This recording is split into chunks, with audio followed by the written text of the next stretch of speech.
Heyo! Look, Hey wearing different- everyone! I guess Dylan has the same outfit as in the title, but everybody else has a different one. Landho. Hey, I just put on my investigations one because it's cool. Oh, I like that's it. what we have now. We I are felt like investigation. cosplaying tonight. Nicole, Hey you know? Pastry! hello. Hey Nicole! Hiya, Puff, Pastry and hello. Nicole. Welcome, Look, it's welcome. me! I'm alive! I survived! Yeah, guys! It is. This is true. Dylan To the finally great passed the disappointment of COVID chat. test. No. Hey Mason. Nah, To the great disappointment of all of our viewers, I live. they are here for the Dylan show. They want you to be well and healthy. I assume. Yes. Okay. I know I have at least one member of the Dylan fan club. I don't see him in chat yet. He can't make it today. I'm sorry to disappoint. Oh no! He has specifically sent his condolences for being unable to That's make okay, it, that's okay. as he's very upset by not being able to make I'm it. glad you're happy, Nicole. Yes, he's back to Ooh. 1 million ants. Thank you, Mason, as well. Okay. 1 million ants. Why? Okay, I'm gonna have to take this cursor off. It's not as sensitive as I need it to be. I can't see the cursor on the stream from Well, I Discord. wasn't.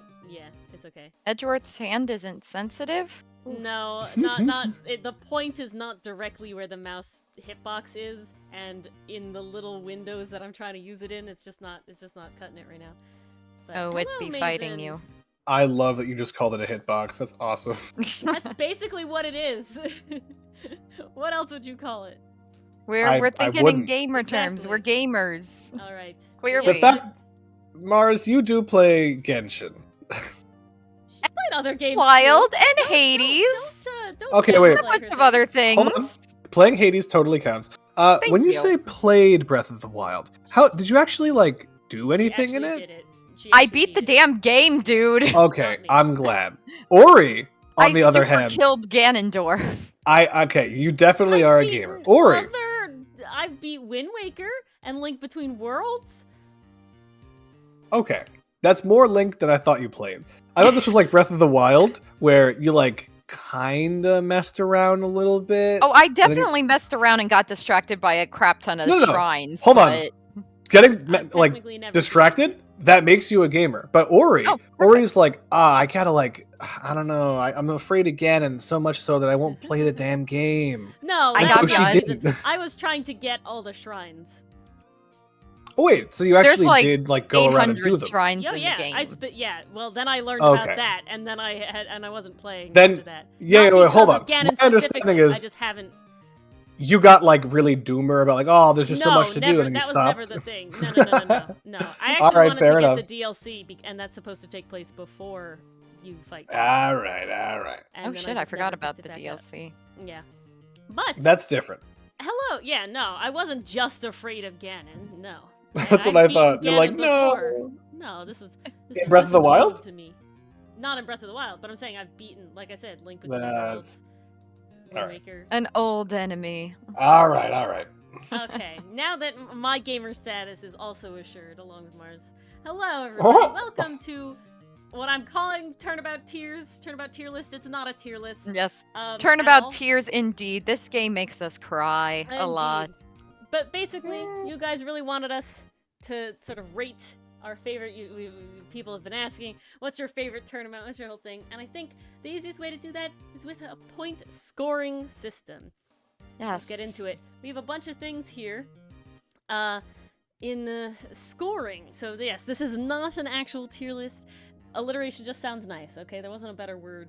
Turnabout scoring, it's all bad, you know? Turnabout tier list Ew. just sounds good. No, Turnabout tier list But- is much better. Each turnabout of the original trilogy, that's 14, will be scored on a scale of 1 to 5 within 5 categories. And there's a couple turnabouts that may not fit a category, and thus it'll be awarded the neutral 3 if that category does not exist for said turnabout. I think it maybe happens twice. The categories are mystery, which is the actual whodunit part of a turnabout. The story, how the turnabout progressed, the overall story of the game/trilogy, or caused character development. The villain, the actual killer, and how they were as a character or antagonist.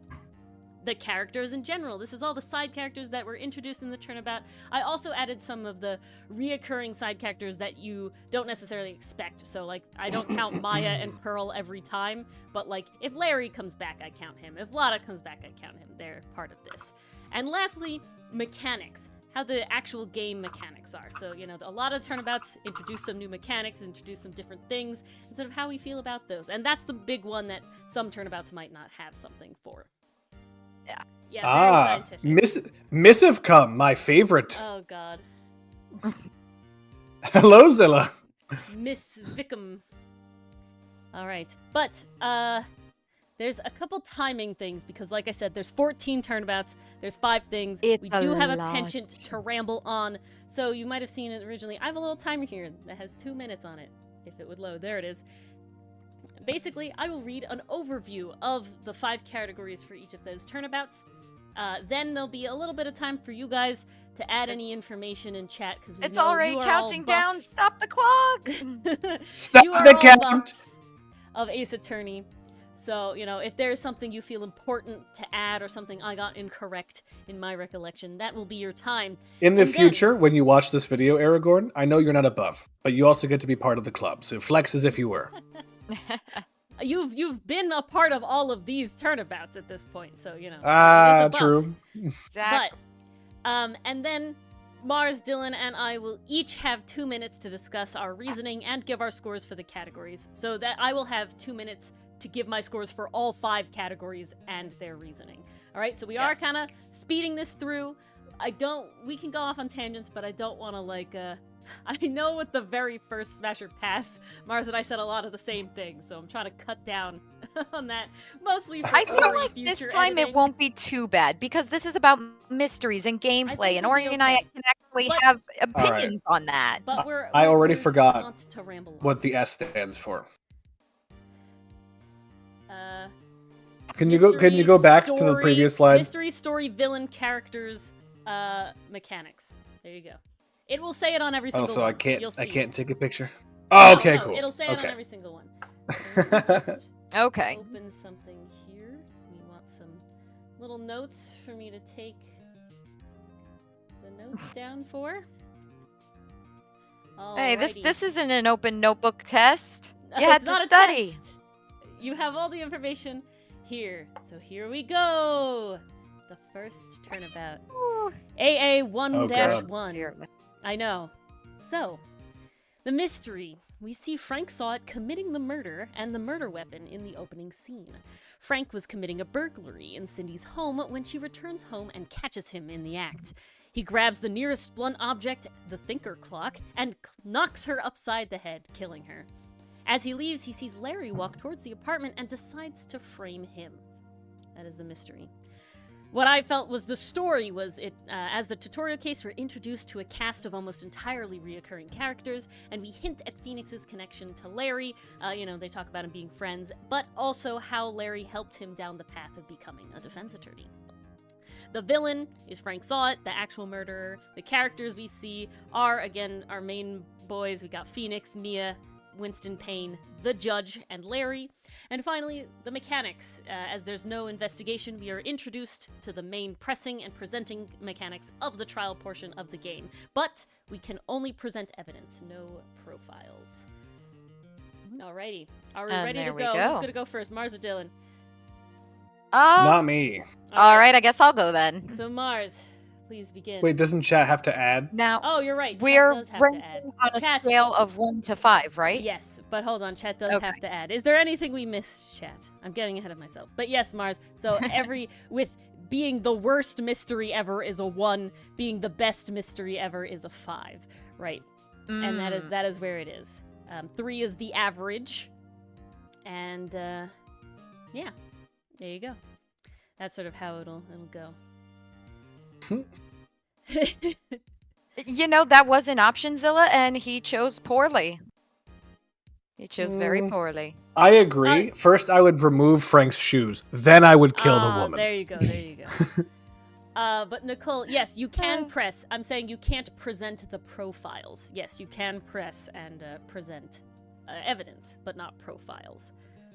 Yeah. You are asked who is the victim in the beginning, but I don't count that as the same, as we do get the ability to present profiles later on as a separate thing in the second game. All right, I think that's everything. Now we will actually Alrighty. start. Mars, begin. Yes. Okay, so in terms of the mystery, I kind of see this one as a solid 3 because we do see who's committing the murder. And honestly, when he comes out on the stand, like, he's sus as hell. Like, he is very sus. He's not hiding it. Like, not a deep mystery. Like, when they revealed who the villain was, I was not surprised.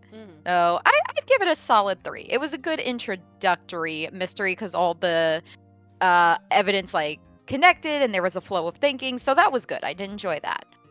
Wait, can we do real quick question? Pause the timer. Or I have I timer can't pause going. it. The pause. I gotta Alright, keep never going. I'm mind. sorry. go What ahead. would you like to do, Dylan?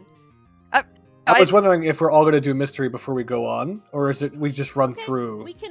The goal was to just run through. My time. You'll get a little time. Your time is fucked. It's so fucked. I only have 59 What Mars- seconds. What Mars said is killing me. I gotta speak. Okay, fine. Speak, but keep it snappy. I'll be looking at it's a 6-minute total. Then don't take other people's time. All right.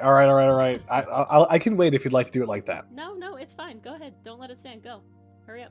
All right. You're wasting time. Real quick, everything Mars just said, I politely disagree with because of what she said. We actually see the murder happen, and we see the murder weapon, and we see it all. And I so said because of that, no, that's why I disagree. I don't think it's an average 3. To me, what a mystery should be is that, like, oh, we have to like figure out the pieces going forward. And so I'd say compared to some of the other Turnabouts, the mystery here is almost like by definition a 1 or a 2. And we actually have all the pieces. What we're really doing is trying to catch him in a lie. What we're doing isn't trying to figure it out. And so because of that, that's why I give this mystery a 1. Okay, I see. The worst mystery. Yeah. All right. And that's by definition. It's like the easy case, so we don't have to figure stuff out, you know? All right. Oh, I think we're still discovering things along the way. Like, we didn't know the blunt object was originally a clock. So like there's that part of it, and now we have time coming into the case. I think So Relative to other it kind of makes you Turnabouts. think a little bit, but not too much. That's why I'm giving it a 3. my goal Relative to Uh, other a Turnabouts. 2. I'm gonna go right in the middle of you both, and the reason is sort of a bit of both. 1, I do still think that the solving of it, sort of catching him in the lie, is part of it, and thus it was enjoyable and it was good, and that is why it's not a 1, but it definitely wasn't a mystery. We know we have to get him. Frank saw it. There was never a question of who it was, and thus I have given it a 2. So, Yeah, back to well, Pastry story. Pup, it's basically like Columbo. You know who did it. You saw the opening act. Now you just gotta watch, okay, how's this super smart person going to figure it out and get them caught? And that's kind of how I see this. But moving Sure. on to story, pretty good introduction to Larry. Definitely painted him as the down on his luck, gets taken advantage of guy. Endearing, I think. I don't remember them doing too much story-wise, just like it's setting up Phoenix, it's setting up Mia, it's just kind of We do get setting that up Phoenix everyone. and Larry are best pals. That Larry is partly We the do get reason that, and then we get the Phoenix whole is, when something smells, it's the butts, so that's establishing a connection as well. we get that Larry Um, pushed Phoenix but on there's the path also, to like, defense attorney because Mia wants to know It's just kind of introductory, right? Like they Oh, can't yeah. really do anything super interesting yet because they're still in setup. So I'm gonna give the story a 2 more. All right. from Dylan. me. Honestly, yeah, it's kind of so early that we haven't had a chance to flesh out and develop these characters and paths. So it doesn't really have an opportunity to be anything more than like this is starting all of our connections to these characters.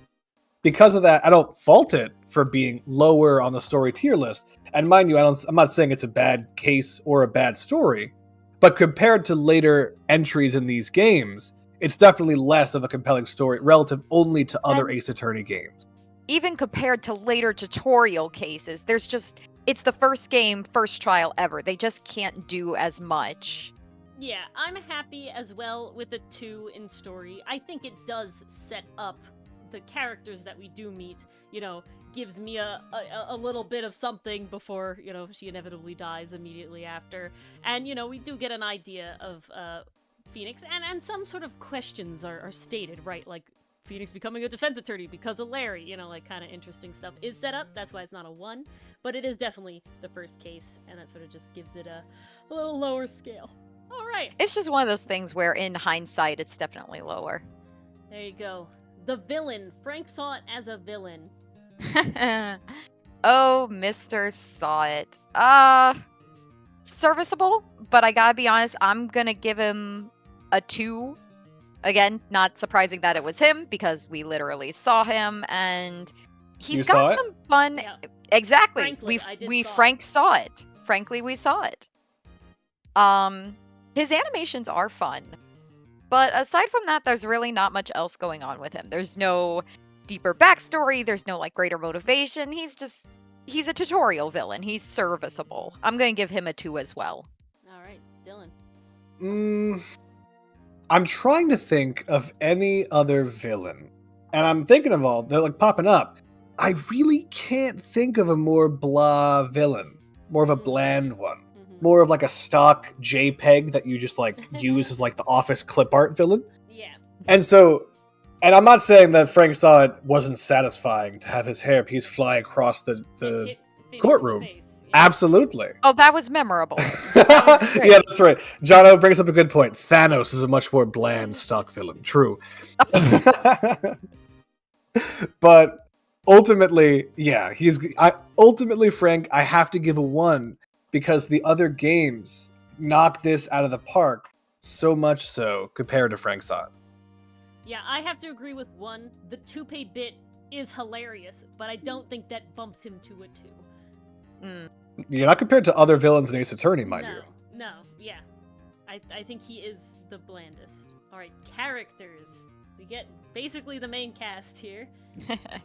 Half of the main cast. It is a very solid introduction to all these characters. They're not super fleshed out, and you understand why, because it's a tutorial. They'll get fleshed out later down the line, except for Mia. Well, no, that's a lie. She did get fleshed out down the line. We just had to wait 2 games for it. And that's 2. I will say, it's impressive how quickly they managed to endear you to Phoenix and Mia. I think it just helps that they're both on the side that we're on, we're playing as Phoenix, and then we have Mia to help us. Very solid. I'm gonna go with a comfortable 3, just because it is a small cast of characters for this one, but they are still likable. All right, Dylan, speed run, 15 seconds. Oh geez, characters. I mean, I like all the characters there for sure. I like how much Larry is slimy. I like the judge being geriatric, Payne being inept. It's a good vibe. I like it. So I'm gonna give it a 3. Yeah. Massive standout. Go ahead, Ori. I'm sorry. No, it's okay. I also give it a 3, basically because most of the characters we meet here are all meant to grow. So the starting off point, I think, gives a great base, but I'm definitely not already nutso. I think definitely Kate's 2, we start getting really the feel. And lastly, mechanics. I'll start. I also give it a 3, just because I enjoy all those mechanics. I think they're good mechanics. We keep them throughout the rest of the game. We don't really remove anything that we learn here. I liked all the evidence. It was good.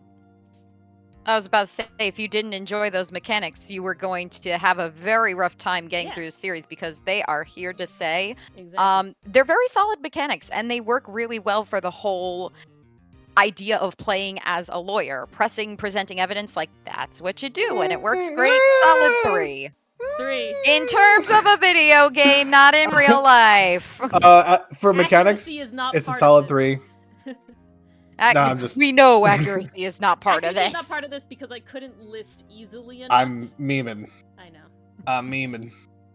I just remember Ori the entire first case. Where's my object button? I want to interrupt him. Object. Before we go any further, what we're doing is a ratings of the game compared to other Ace Attorney arcs, which is our favorite Ace Attorney arc, or are we trying to rate this as Yeah, for the original trilogy. That's what we're doing, right? It is Yes. solely within Well- the Ace Attorney original trilogy. We're in a box. Got it, We're got not it, got relating it. it to other games. It's to pick your favorite turnabout, basically, is the goal here. Understood. And so we're effectively doing this rating system as like a numerical tier list. Exactly. Yeah. But There we not, go. So not that's I just wanted to make sure chat understood. Yeah. So if we do give a game like one of these cases ones across the board, because they it still would might be a fun case, but It's it just is the least worst out of all the favorite. good ones. Exactly. Yeah. Of all Yeah. of these 14 cases. Moving on. We have... Oh, whoa, we have to rate the artwork too. No, we- 5, Oh, 5, All right. 5, 5. 4, 5, 5. Okay, thank you. Characters are a 4. Oh, I'm sorry. Villain is a 4. You're the villain in this one. That is the joke. Oh, okay. Well, Turnabout Sisters, the second case for the mystery. We see Red White's face in the opening scene of the Turnabout, and we know that he is the killer, but we do not meet him until the second investigation. Red White killed Mia to shut her up permanently, well, he tried, as he is uncovering all of his underhanded schemes within the court system and his bribery and blackmail of Grossberg relating to her mother, Misty Fey. The story. As the investigation progresses, we learn about Misty Fey's disappearance and the DL6 incident. Red White was the reason word of the channeling got out and thus soiled Misty's name. In addition, it was Grossberg who was bribed into spilling the beans on Mia's mother. The villain is Red White. The characters are Maya, she's introduced here, Mr. Grossberg, Edgeworth also introduced here, April May, of course Red White again, and Gumshoe also introduced here. And finally, the mechanics. This is our first investigation segment, so this is where we learn how to present evidence to characters, how to question characters, and how to search locations for clues. Are we ready, chat? Anything we missed? Anything we need to add? Anything Ori got horribly wrong that you must yell at her and correct her for? I'll give a little bit here. I feel like this sums it up. Yeah, you never know. Like I said, chat is some buffs. You like to... The bellboy! Zilla is right! Oh, the yeah, Bellboy got left out. Alright, Bellboy is also here. I did forget him. My apologies. He's actually a relatively big one. He is. He does also come back as well. So my apologies. Gatewater Hotel, I don't think that's necessary here, but yeah, the Gatewater Hotel is a reoccurring location that we do get to. But yes, the Bellboy, my apologies. The Bellboy is a character, and I will remember this for the He's future. important. How Thank could you, you? MP, Zilla, Wait, everyone who said And Bellboy. Nicole. And Nicole said Bellboy. Yep, there you go, Nicole. Yeah. Bellboy. Thank you, everybody. See, this is why I needed this. But I believe we are ready now with that correction. It is time. Mars, begin. a little curious. Oh, what? Who did Red White kill? Mia. Mia. And he did it with what again? The The thinker clock again? That's not the Right. Yeah. Larry had an identical thinker clock. That is no Yeah, longer that's a right. clock. It has no clock mechanisms Okay. in it. But he used that to bludgeon her. It held the information that she had on Red White. It was like a case this time. Yeah, A container. in container. Yeah, these are some very, very obvious things, MP, and I was like pretty sure. But if they told me a different answer, I would have believed it and misremembered over my previous memory. Yeah, exactly. All right. Now we shall begin. Alrighty. Well, in terms of mystery, yet again, we know who the killer is, so there's not really much to solve there. It's more just okay, when are we going to meet this guy, and how do we get him to spill his guts? So essentially, we're piecing together how it happened, and then also trying to find like how do we break him down? How do we get him to confess? Which is still pretty fun to do. I still like putting all the clues together and working everything out, even though we know, okay, we're waiting for this guy to appear and then we're plotting his downfall. Still solid. I feel like I can't change it to a 2 because I did give the first case a 3, so I'm going to give this one a 3 as well. You know, it's just a solid case. There's not too many twists and turns, but it keeps you thinking. Dylan. So this one is a little different. While we do know who the killer was, and to me that makes it so that it's not as fun as if you don't, I actually did remember feeling when we were playing this case originally like what is going on here? Like this feels like there's this corruption ring. Red White feels like he's got all these people in his pocket, and like the motives and the entire background around this was intriguing to me. So while the first case was 1, this case is a solid 3. Ooh. All right. I wasn't expecting that. I definitely enjoyed the fact that while we did see the killer's face, we don't get to interact with him right away, right? We do have to wait till the second day to reach Red White, right? We have to connect the pieces to Red White, and that I do think does put it above the last mystery, right? We automatically are interacting with Frank Sod. So I do have to agree with Dylan that it is also a 3 based on that fact, that there is sort of like thinking involved before that. Story, Mars. Alrighty, so for story, knowing in hindsight how much was being set up with just this one case, as a writer for me, that's incredibly satisfying. I am so impressed with how they retroactively made the story in this better by knowing what happens later. When we first originally played that, though, we had no knowledge of that. But even still, with that, there was clearly something being set up here, and it was very intriguing. It was very interesting to learn about, and it's like there were suspicions of corruption, but now it's like it's being even more confirmed. And then also seeing how Maya was personally involved with her family and everything, that was just really solid. I think story-wise on that side of things, I'm gonna give it, oh geez, I'm gonna give it a 4, because I do remember when we originally played through it, I was very interested. Like, I wanted to know, okay, how does this evolve? What did this change? Because clearly this had an impact. Dylan. There's an arbitrary line between what is a mystery rating and what's a story rating. They're very closely connected, and you could argue that one should be higher, one should be lower, but like overall their combined score is really high. Yeah. And so I'm not going to say we need to change that. I'm just saying, like, it's a very subjective distinction. To but me, because the reason there's a distinction is because there are certain parts where there is just mystery, right? Like Turnabout Samurai, Turnabout Big Top. Like, they're not progressing necessarily the story of the game, right? This is the story I of agree the game. they're distinct. It's just a blurry line where a mystery stops being a mystery. I think what happens here is that in the story we have a separate mystery going on. The with mystery DL6 is not and DL6, right? Misty's That's a story disappearance. thing. That's a side thing. It's a mystery in the plot, whereas the mystery of the case, the mystery we're told, okay, you must solve this. That's what we're counting as the mystery. Yeah, exactly. The mystery is finding the killer, specifically. And the story here, while I did find the mystery to be a bit like, I wonder what's going on here. I will admit the story about the DL6 incident at this point, I wasn't particularly interested. And so, ironically, the mystery aspect I did enjoy. But what happened to Misty Faye's mom, like, the fact that he discredited her is like, haha, Red White's funny. But, like, I didn't care that much. And because of that, and because I personally cared a lot more about a lot of the other stories, I actually give it a 2. But I think that you could definitely make the argument that I put too much stock in the mystery aspect and that you could just kind of swap those numbers or like push one down, push the other one up. I think that's also a valid interpretation. I will keep this as a 3, and that makes it better than the original tutorial for me, but, you know, just kind of on the average, because it is a setup thing. There's definitely like, mystery stuff I want to know more that's not solved, you know, like, that's relating to the characters, right? Like, there is context, background here, but it's definitely not, like, intriguing as much yet. It's more of a framework for later. Characters. Villain, Red White. Yes. Oh, he was fun. He was great. I love how corrupted he was, and he didn't even try to hide it.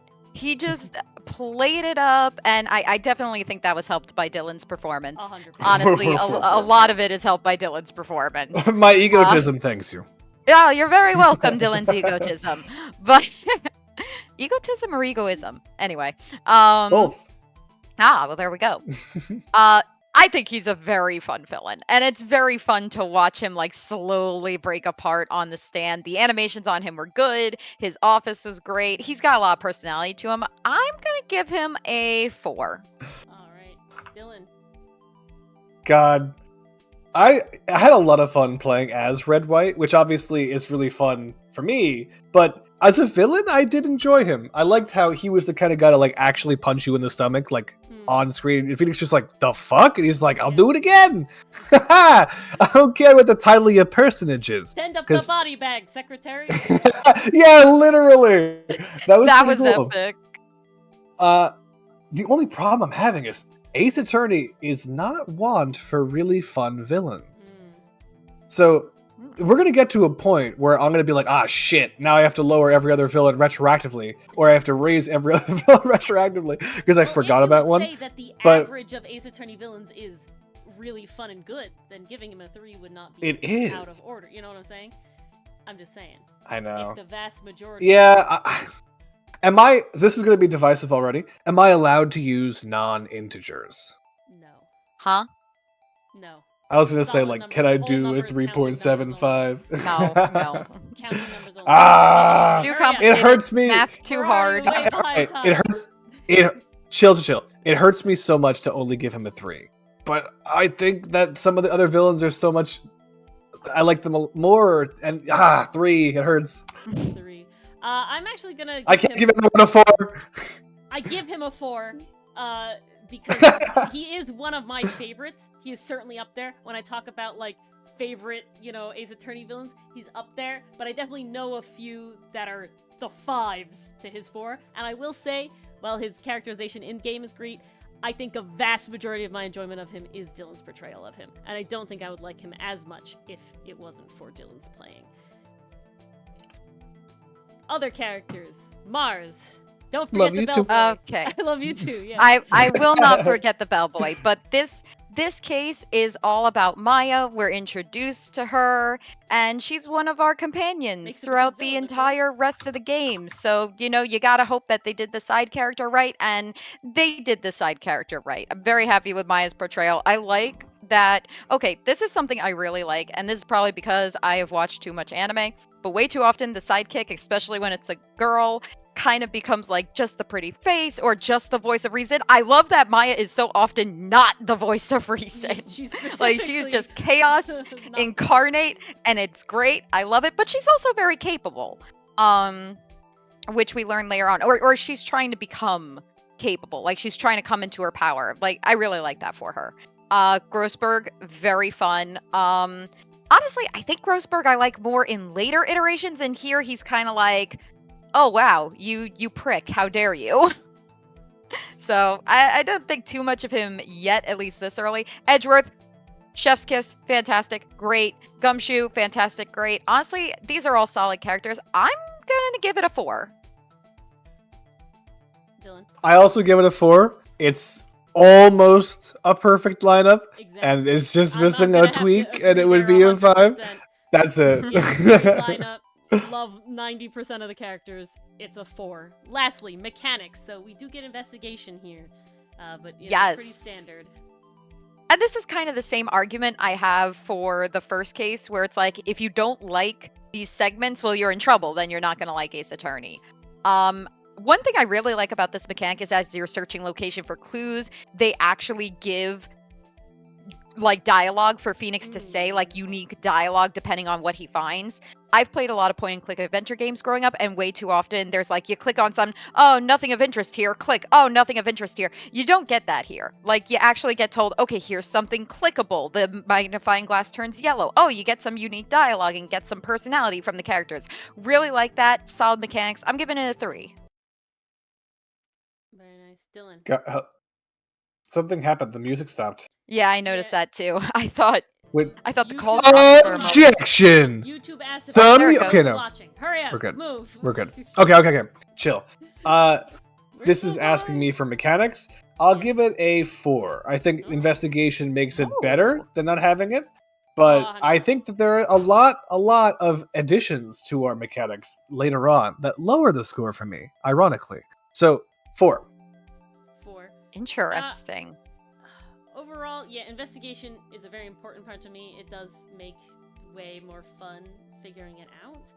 I also like presenting to the characters. I think that adds to it. So I will give it a 4 as well. Alrighty. Wow, I can't believe I went lower than you guys. The investigation is definitely a lovely part. The art for this one, it's not 5, 5, 5, 4, 5. This one is going to be, I'm going to say 3, 4, 3, 2, 1.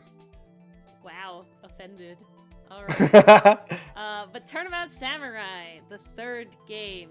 In the mystery, we have the Steel Samurai in the photo is actually Jack Hammer, who drugged Will Powers and stole the costume to confront Dee Vasquez and kill her.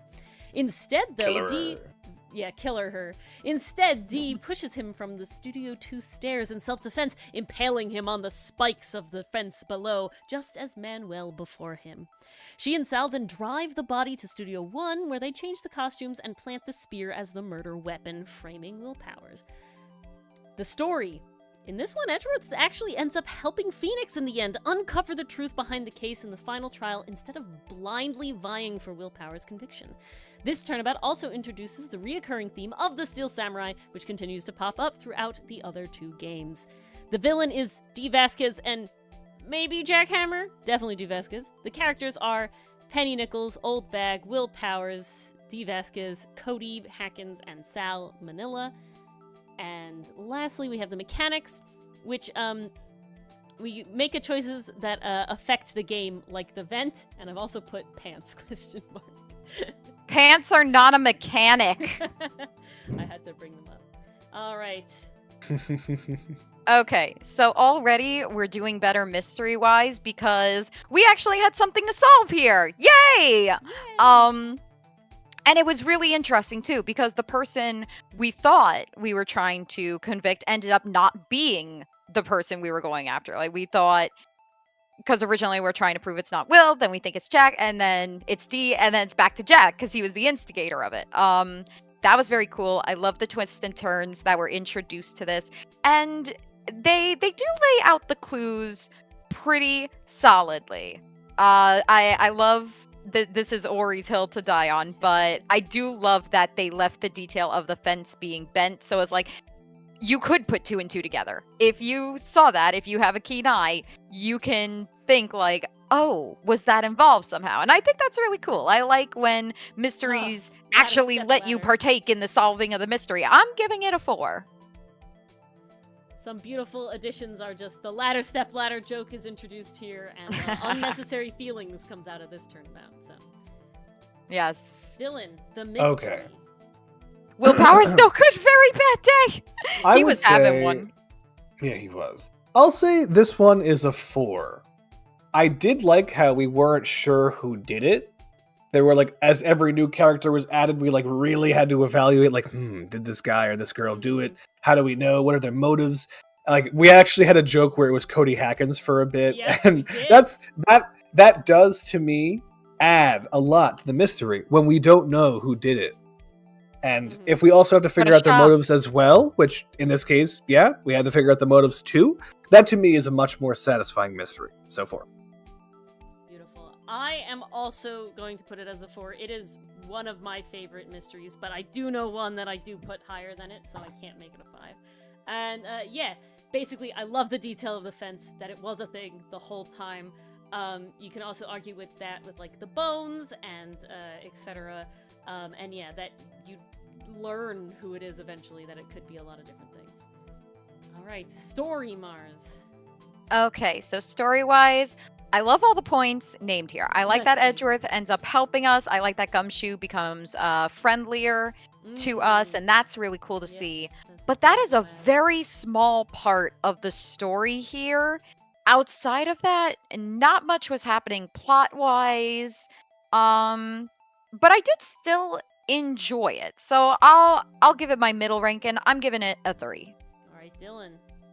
Yeah, this one does kind of feel like it's middle of the road. Excuse me. There are a lot of moments of this story that I remember that aren't very important, and I give props to the story for that. Like the giant monkey being in the way, like it did create timetables, But like ultimately, the fact that it was a monkey and not like a tree or anything, Goofy. kind of random. Oops. It did stick in my mind though, and so you know what? I guess that counts for something. Oops on the hour. Indeed. Ultimately, I'll give it a 3 as well. I'm gonna keep the same vibe as a 3, basically because it does have those moments. This is where Edgeworth starts, changing, and I do like that. I do like that we sort of have this little intermediate moment before the next turnabout. So 3 as well. Villain Mars. Okay, so Dee Vasquez, I think she's fun in a way that's different from Red White because she's not over the top, but she's still flaunting her power. Like, she's still calling mafia goons on you that Gumshoe needs to save you from. She's still like, oh, I'm the head of the department. You can't touch me. Like, it's just, it's a good vibe, and I'm here for it. I don't think she does much outside of that, if I'm remembering correctly, but I do remember just really liking the animations, the style. It was very fun. And I'll throw Jack Hammer in there as well. We don't know too much about him, but I did like that this was a case that ultimately ended in self-defense because it just put everything in a whole new perspective. Still though, I think it's just kind of like, yeah, I vibe with it, but it's not amazing. So middle of the road, solid 3. All right, Dylan. Listen.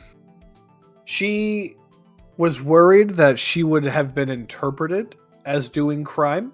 In reality, she didn't do any crime for the actual, like, quote-unquote killing. Mm-hmm. And ultimately, like, this was a case where it's like, oh, the cover-up was, like, pretty much the majority of the mystery. She's not really villainous. I would give her a 1.5 if I could, but Ori will kill me. So ultimately, I'm going to give her a 2. She's not the worst, but as a villain, she's not really villainous. We just kind of think she is. She will kill us. Try to kill you. She will kill you. But ultimately, like, and that's purposeful. That isn't what the mystery or the story was. It's not that she's actually evil. It turns out that she literally just did some self-defense, and she's also capable of murder, but she didn't do it. And honestly, not really villainous enough compared to the other ones. It does set the weird precedent of being harsh towards self-defense murders, though it isn't explicitly stated. I have to agree with Dylan. I give her a 2. She's not the worst, of the worst villains, but I do find her kind of bland outside of the one funny being erased by the mafia moment. Just as like a character overall, yeah. She's just kind of, she doesn't want to talk to you. That's her personality. So a 2. That's exactly what I wanted to say. Like, it felt like a wall that would breathe out and had like a nice, like low-cut shirt. It's like, okay, what are we doing? Characters. I guess I'm just being conservative with my 2 because I know exactly who it's going to. Yeah, if you have and I don't want to waste it. There could be more than 1 2. Yeah. There could be more than 1 2. I know there could be more than 1 2, but I don't know if the other villains are on the same level as the one I know I'm giving a 2 to. Well, characters. All right. I have plans for that too. Characters. Honestly, fun characters. I definitely have more thoughts about Olbag because I voice her. She's just super fun to voice. I love that she goes into rants that are just endless and quick, and it just makes it absolute chaos. Like, guys, I'm here for the chaos, honestly. Cody is fun. I think the joke with having him in court and being a kid and suddenly everyone needs to like be super nice and not be as mean as they usually are was pretty funny. Sal, Penny Nichols. She was fun. She was great. Yeah, overall, I don't have like extreme feelings about this cast. I just kind of like them. So yeah, middle of the road 3 again, I guess. This is gonna be for me, I think. This is gonna be controversial. Penny Nichols, boring, kind of blah. Don't like her. I would never include her in any like, oh yeah, look at all these cool characters in Ace Attorney. I feel the same way for Dee Vasquez, honestly. Like, she's capable of murder, didn't do it, kind of meh. She breathes out, she exhales, she's hot, whatever. Cody, I mean, I did enjoy the fact that he had a sword, but that's honestly the end of where I enjoyed Cody. Like, yes. He was an interesting way to get some plot because he didn't understand and had to look away, but ultimately as a character, I don't find that to be particularly interesting. And finally, Salmonella, weirdo, creep, lame. We enjoy that he's weird and a creep, but he's also lame to the point where he was boring. I was trying to zhuzh him up, and I was struggling to, because there wasn't really much to work with. Ultimately, I give us a 2. Involved. A 2. Yeah. Not the worst, not literally the worst. Whoa, but waffle! waffle copter! Lamau. Anyway. Waffle copter! 2. I will take it as... I think I'm gonna have to give characters a 3, middle of the road, basically because, well, none of them are particularly... Well, not none of them. I did think that Sal's leet speak was funny, and Old Bag is very memorable overall, and Will Powers comes back. I do like Will Powers. Will Powers is one of my favorite boys. In like defendant wise, he's just nice and chill, but yeah, no one is He's particularly a big teddy bear. out of like the really stand out. You can call him a I'll big give it a teddy 3. bear, but I'm a big petty bear, and I don't like him that much. Well, Fair enough. Tomato, tomato. mechanics. The big one is having to make choices that affect the game, like the vent specifically. Well, making choices that have to And finding affect the the game. script, I think like, also searching for having a things. map. I think that was our first time with a map too. Of multiple areas, yeah. Yeah, exactly. Pants I'm not counting. That's not a Pants is mechanic. That was different. just me getting hung up on something. I don't know. Pants comes It's back a as new a mechanic mechanic. later on. It's a new In mechanic, terms- though, of being analysis paralysis. Yeah, and I got analysis paralysized.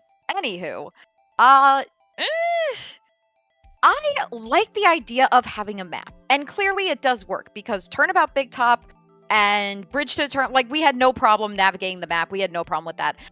I don't know if it was because it was our first time or because we didn't understand where things were. That map sucked. Not much fun, in my opinion.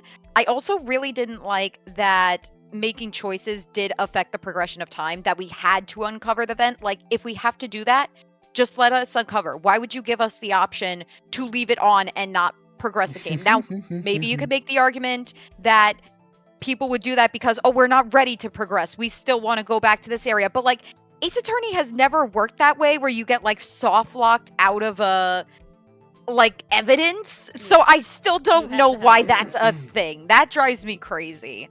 And then I'm not sure if this was a mechanic, but this was also an instance of we didn't get to explore the whole area until the monkey clock had been picked up. So we were like blocked off entirely from one area, which kept I us don't from count that discovering because we helpful have piece of evidence. introductions of new areas in the turnabout before this as well. We don't get Okay. Red's office right off the bat. We have to find that out So- the second investigation. So I won't include that then, but still overall, they're not the worst, but I do remember being very frustrated. I'm going with Yeah, a 2. That's what I hated Nicole the most. So That a was 2 rough. From Mars. My Uh, biggest problem Mhm. is that it felt so fucking arbitrary, where it had, like, you have to specifically open up the vent so that someone can come out and cause some mischief, which will end up benefiting you. It's like, how And are we'll we be in, supposed like, to 8 different intuit? rooms? Yeah. Like, who Also, knows We where in it is? literally- case 3, and we never had an instance of that. But it's like, it's one of those things where it's like, Old Bag specifically says, don't open that vent, and it's gonna cause problems. Why would we think, you know what, we should cause some problems while we're here? That'll advance the plot. We have no indication of that. Well, the game Also- didn't teach us to do that like it did with other mechanics. There's a lot of other people who are just kind of randomly, like, in a changing room or, like, over here, and you have to go back to trigger it. The triggers feel like there's not much telegraphing to the players, and so it feels bad. We're just, like, aimlessly trying to trigger an advancement of the plot so that later on when we come back to an area we've already been to, there's new content there. Suddenly. Or he had to Hate edit out an hour of just I- meandering. I hated that, and honestly, I blame the mechanics of that turnabout. I give it a 2. That one was rough. All right, I'm gonna be controversial. I hated the mechanics of this turnabout. It's a 1. I was so frustrated Ooh. the entire time. You can hear it in what's edited in the video. You can really yeah. hear it from Ori in the stream. I was so upset about the whole thing because it feels like there's no indication. I did enjoy, like, we had to get the card and give it to Penny. We had to, like, get the script. But that and was give it spelled That was out lame. for us. They're Lame. spelled out, Didn't like it. and D. Vasquez is where I expect her to be. I hated the things of Salmonella's suddenly in a place we've already been. Cody's suddenly Yeah. in a place we've already been where he wasn't there 2 seconds ago, right? I hated that a lot. It's a 1. Horrible. Terrible. Oof. No good, very bad day. All right. Continuing down the line, we have Turnabout Goodbyes. That's 5 5 4 4 5. Don't Ooh. understand this scheme. I'm not even gonna ask. I also don't The art- understand, but they're high numbers, so yay. Yeah. The these aren't art rating scheme 2, is 3, very 4. silly.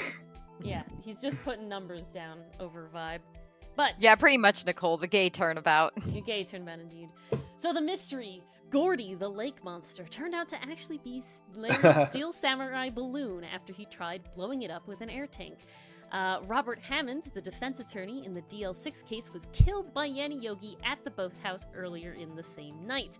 Yanni dressed up as Hammond then to meet Edgeworth on the lake, where he fired 2 shots into the water and threw himself into the water to frame Edgeworth for Hammond's murder.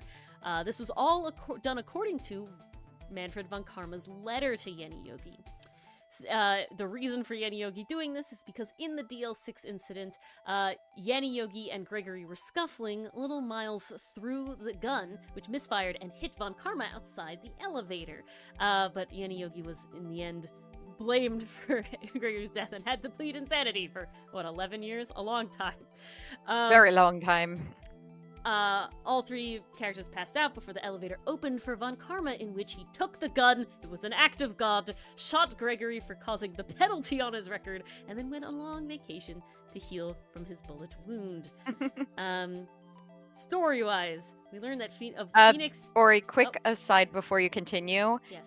The presentation isn't fitting in the screen. Yeah, Mechanics I know. is cut off. Such is Okay. life. Such is life. Such is life. Yes, the story. We learn of Phoenix, Edgeworth's, and Larry's past, and thus why Phoenix and Edgeworth stand on their respective sides of the courtroom.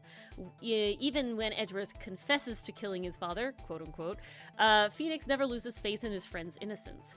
Larry also returns the stolen lunch money that he stole all those years ago. Maya is also feeling useless throughout this case, but comes in clutch at the end by stealing the DL6 bullet from von Karma when she gets tased.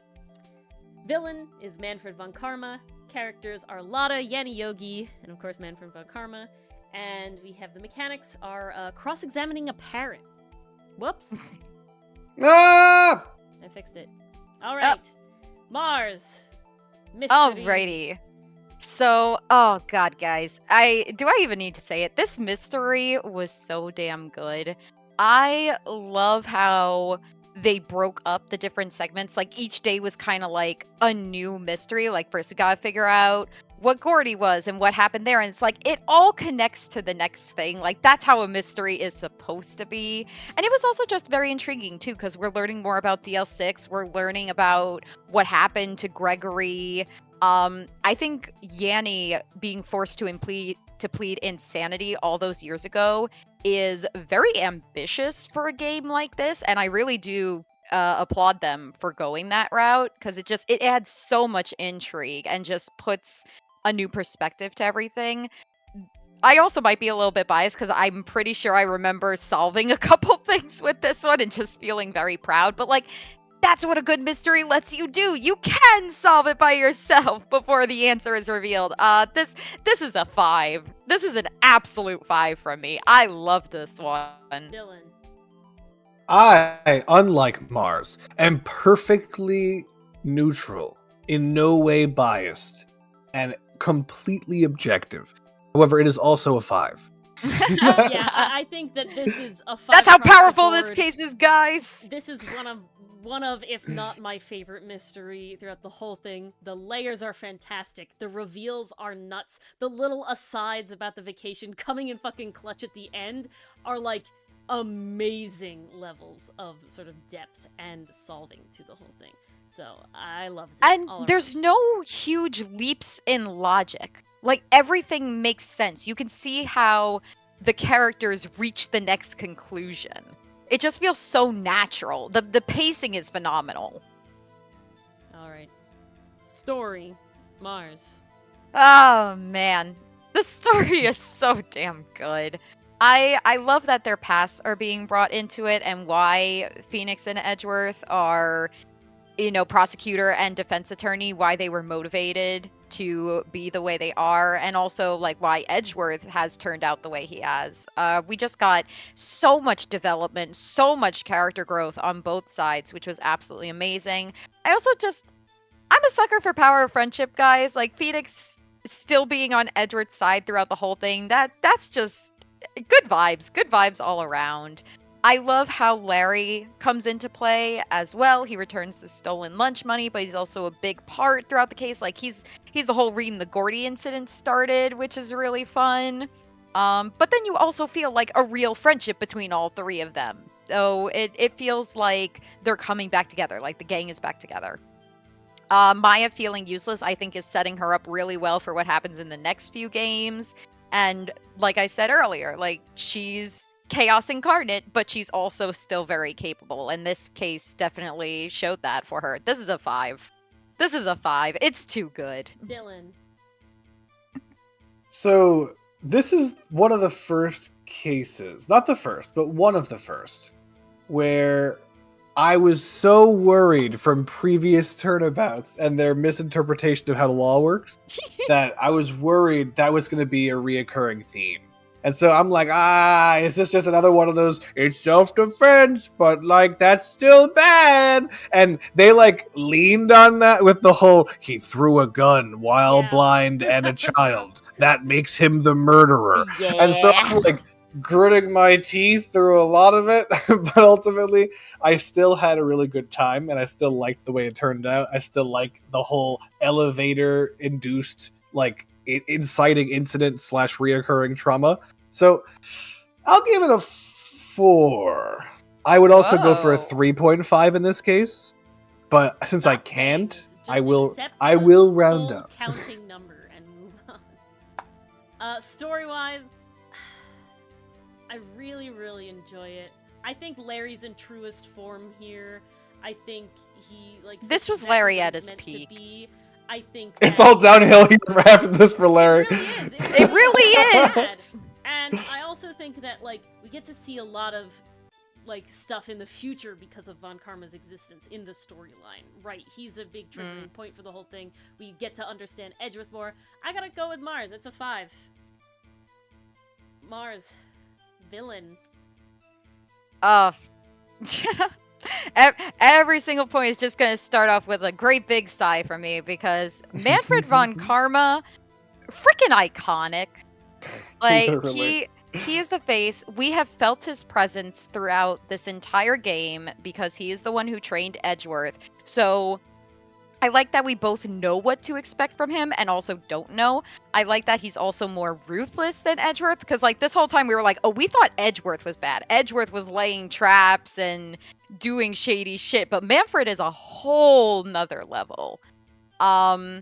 His ego definitely helps his villain status because he couldn't live with that tarnished penalty, that tarnished record. That's what I meant to say because of the penalty. All around great villain. I really love his breakdown too, and how he just goes full monologue at the end, and it's it just comes full circle. It's great. It's good. He's a 5. Dylan. Oh, I love Manfred von Karma. When I'm asked to think of a prosecutor in this game, when I'm asked to think of a villain in this game, I think of Manfred von Karma immediately, every time. There is no one else that can compare, in my mind, to Manfred von Karma. Every single time it's just which is your main favorite prosecutor? Shut up! You're wrong! Von Karma is so good, so fucking amazing, that he steals the show so powerfully he counts! I don't care if he's just here for one turnabout. He should have his own game where he's the villain or he's the prosecutor every time. I'll take anything. Anything at this point. I would love that. If he was the Bowser or Dr. Eggman of this series, I'm here for it. Real quick, it's because of his personality being so powerful. He doesn't just be hate these defense attorneys. You are ants to me, you're insects, you're vermin. It's just power. It's so good. But it's not just that. He's also set up well as like the guy. Like everyone knows him like, oh, he essentially is the king of prosecutors before the trophy is even like a thing. He was the name And- on the trophy like every time before Edgeworth, basically. Oh, okay. Yeah. I forgot that. He had that street cred. Confirmed, Yeah. It's so good. He's like Darth Vader, and I feel like Edgeworth is like, oh, he's such a cool like Sith apprentice. Dog, the Dark Lord himself. So yeah, I give him a 3. No, he's a 5. He is an absolute glorious shining 5 on the hill of villains in Ace Attorney. Manfred's a 5. There's no question there. This is on the story itself in game alone. I gotta tell you, if I could give him a 6 for Dylan's portrayal, I would. Oh, it would Because shoot I up don't immediately. think that I would think so fondly of his breakdown if it wasn't for Dylan's acting of it. Right, I don't think that it would have been the same. And if I imagined Von Karma with the deep objection voice, it also would not be the same. I like that he's commanding in the high-pitched European man German accent. It's much better. All right, characters, Mars. We gotta pick up the pace a little, guys. We'll pick up the pace. We'll pick up the pace. In terms of characters, for the 3 listed, because these were the main ones we were introduced to, I like all of them. I love to hate Lotta. She just does so many things. Like, it starts early in this turnabout. She does some shitty things. And she's very much a love to hate character. I don't have much to say about that. We just got some really good jokes out of her. Yanni Yogi, I find, is so much more interesting in retrospect, because once you know that he pled insanity all those years ago and essentially commit to the bit following that, just makes him such an intriguing character. His backstory is interesting, everything going on there, really fascinating. And we already talked about Manfred, who already earned a 5, so I think by proxy, characters get a 5. Dylan. I hate Lotta, but I also like that I hate Lotta. Yeah. And that in this turnabout, I find that she's hateable in a way that makes the game more fun. Yanni Yogi, I think he was just a total crazy goofball, and the fact that it was all literally like a psyop, like character bit, it adds to it. Love me some Manfred von Karma. I'm going to tattoo his face over mine. It's a 5. Yeah, I think you guys hit it all on the head. The Solid Snake sort of transformation Yanni gets. And yeah, Lotta being the little shit that she continuously fucking is the whole time is a good character thing, but I don't have to like her. Who are we missing, Diablo? We're missing somebody? She's definitely. Are you She talking wouldn't about the be under parrot? mechanics. Yes, she is under Oh, mechanics. Polly. So yes, speaking of mechanics, the parrot. That's the big thing that happens here. Don't forget the sex! Your parrot is pretty good. Thank you. Well, I voiced Polly. It ought to be. Well, is it because you're small enough to fit on Ori's shoulder? No, it's because I'm way too good at the mushroom toad voice. Ah. I did that for ages, and Parrot's not that far of a stretch. Mario! Okay. The mic doesn't want to pick it up, but it's perfect. I can tell. Damn it. My parents are going to run up here and be like, what the fuck are you doing? If your parents bother you at 8:38, I'm going to personally sue them. Well, they do and they have, so. They'll be hearing from my lawyer. Which is Dylan. The lawyer has his own lawyer. It's himself. Yeah, mechanics, talking to Polly. And I'll throw this one in there because I honestly forgot about it. It did show up in, I believe, Turnabout Samurai. Pointing to evidence using the pictures, like having to select a specific part of the picture to present a contradiction, because that made an appearance here too. Yes, we had to click. No, we didn't have to click on the fence. I don't think that happens in... No, not the fence. We had to click on the first picture, and it wasn't the pants! Yeah. That's why I got so pissy, because we clicked the pants, and then Judge yelled at us. You're right, we do that a lot in Turnabout Goodbyes as well. Yeah, I scared my mic pastry puff. Anywho, no, these were all solid mechanics. I really like that we brought the parrot in. That was just a nice change of pace. And really funny, too. Like, it plays into the spirit of why this worked as a video game. Like, it would need to be a video game because you can't have a parrot on the witness stand.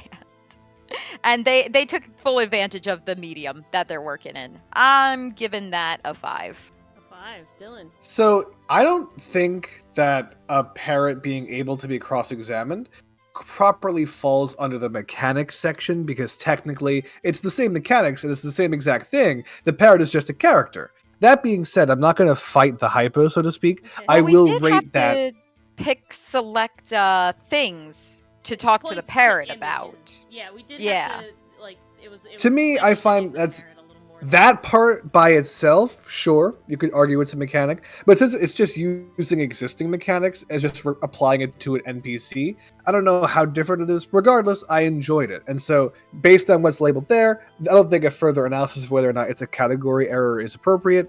Ultimately, I'll give it a 4. I'm gonna agree Nice. with 4. I do like the parrot.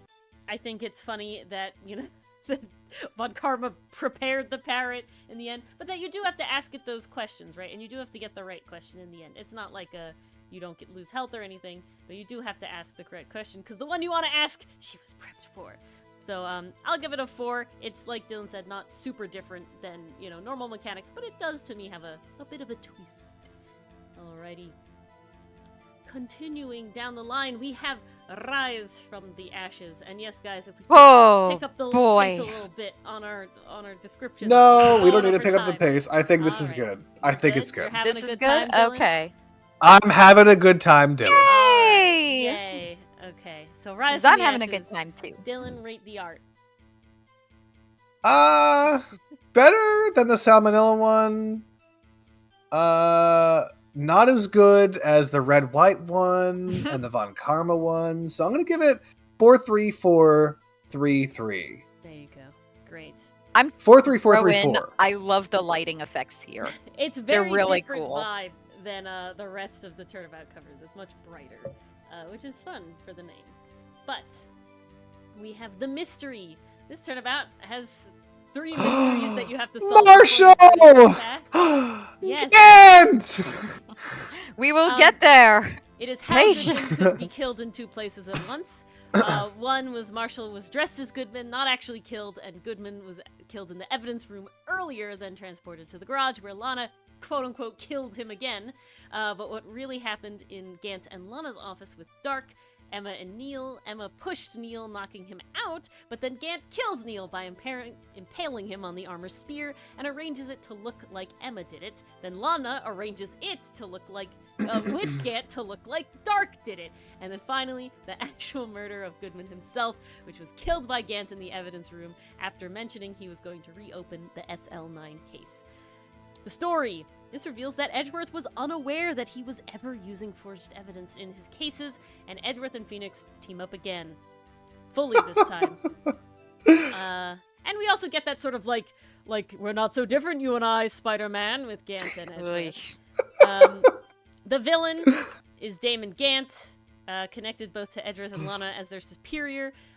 Placed Lana in power with blackmail so that she would be under his thumb and he could control both the police and the prosecutor's offices. Characters are Lana, Emma, Angel Starr, Jake Marshall, Gant, Mike Meekins. I think that's everybody. And then we have the mechanics are 3D examination of evidence, fingerprinting, luminol, physical puzzles like the vase, and I feel like we had one more that I'm blanking on. But there you go. Those are all the things. Oh boy. This one's hard for me because it's so fucking good. Yeah, exactly. All right, Mars. Begin. Oh boy. I might be controversial with this one. I was at first intrigued that Goodman could be killed in 2 places at once.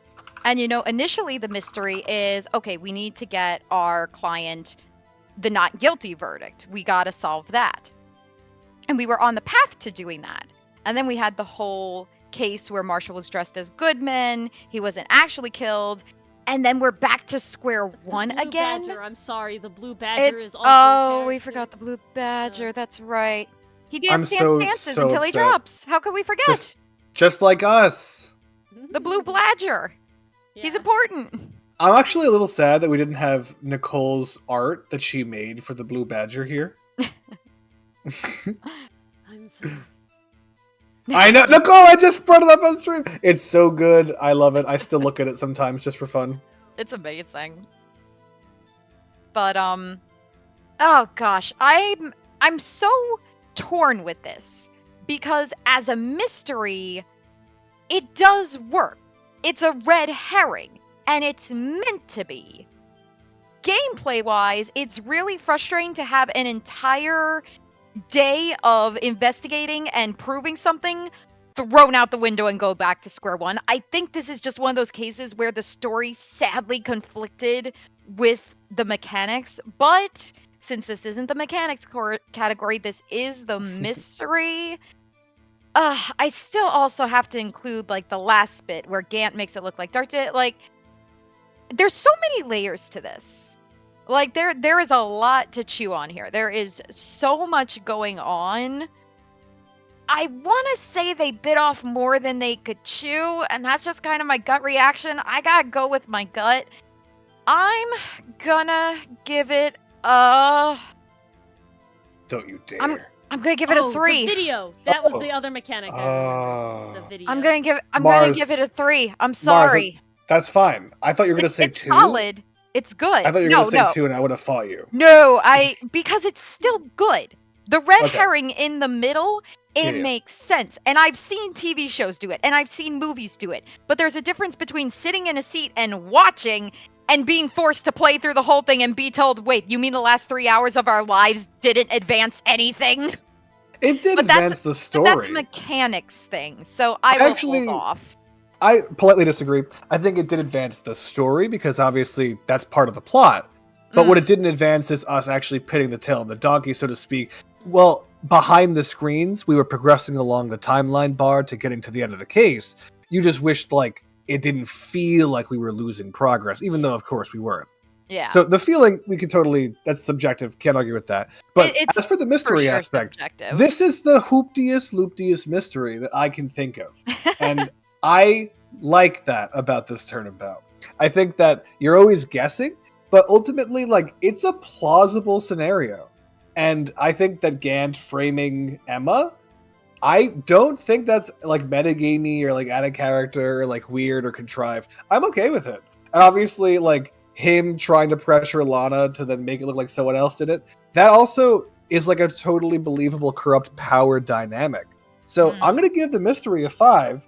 And while I do regret that this case and the previous case are both 5s in the mystery department, the scores in the other locations will clear things up a little for my tier list purpose.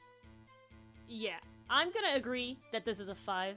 I still really like the mystery. I don't actually feel as annoyed about quote-unquote losing progress like Mars did, whether you want to put that in mechanics or mystery or not. I do like the solving, that it was like Unmask Jake Marshall, that it was, you know, and I liked we were solving parts of it, but not the whole thing at any given time. They did hold stuff back, but I still really enjoyed it overall, and we did clock, like, Gant killing Neil in the end and framing Emma, you know, before it happened. So, and I think Dylan clocked the, like, him being killed in the evidence room and moved. That we clocked as well. I really enjoyed that. So, yeah, 5. Story, Sure. Mars. Okay, so story-wise, I do like Edgeworth and Phoenix teaming up again. That's definitely a given.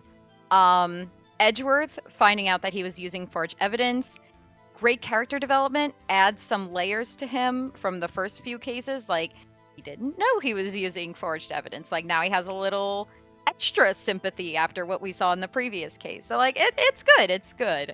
I would also throw in the relationship between Emma and Lana was very interesting, like how they kind of drifted apart, how this case kind of caused them to drift apart, the whole inciting incident, because Lana was always trying to protect Emma, but Emma felt like her sister like kind of abandoned her in the long term. And it was nice seeing them come back together and work through everything, put themselves on the line for each other. I did really like that.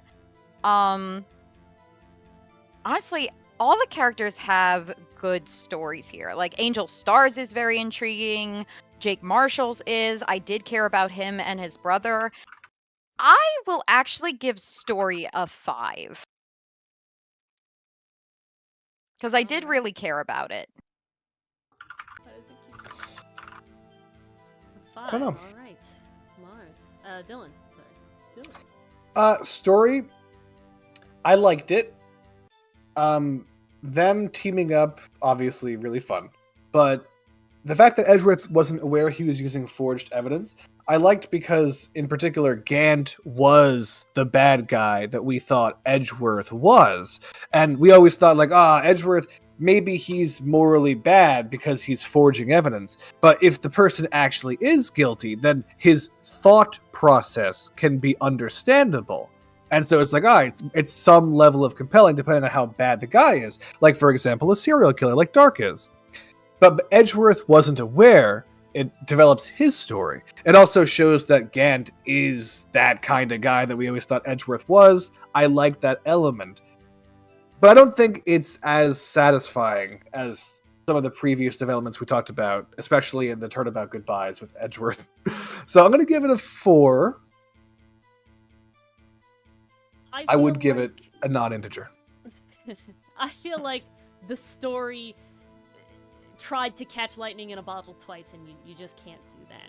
Right, it really tried to piggyback off the vibes that you get in Turnabout Goodbyes, and all of the levels, and all of the angst, and all of the, like, reveals and everything, but you're just not as attached to the characters, and the Edgeworth thing is not as big of a focus, you know, just the nature of the game, so it definitely is not nearly as compelling in my opinion.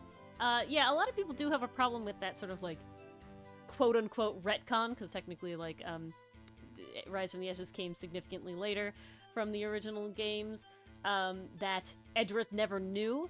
I don't dislike that in the sense of that it's never fully stated that he even knew Von Karma was ever forging evidence.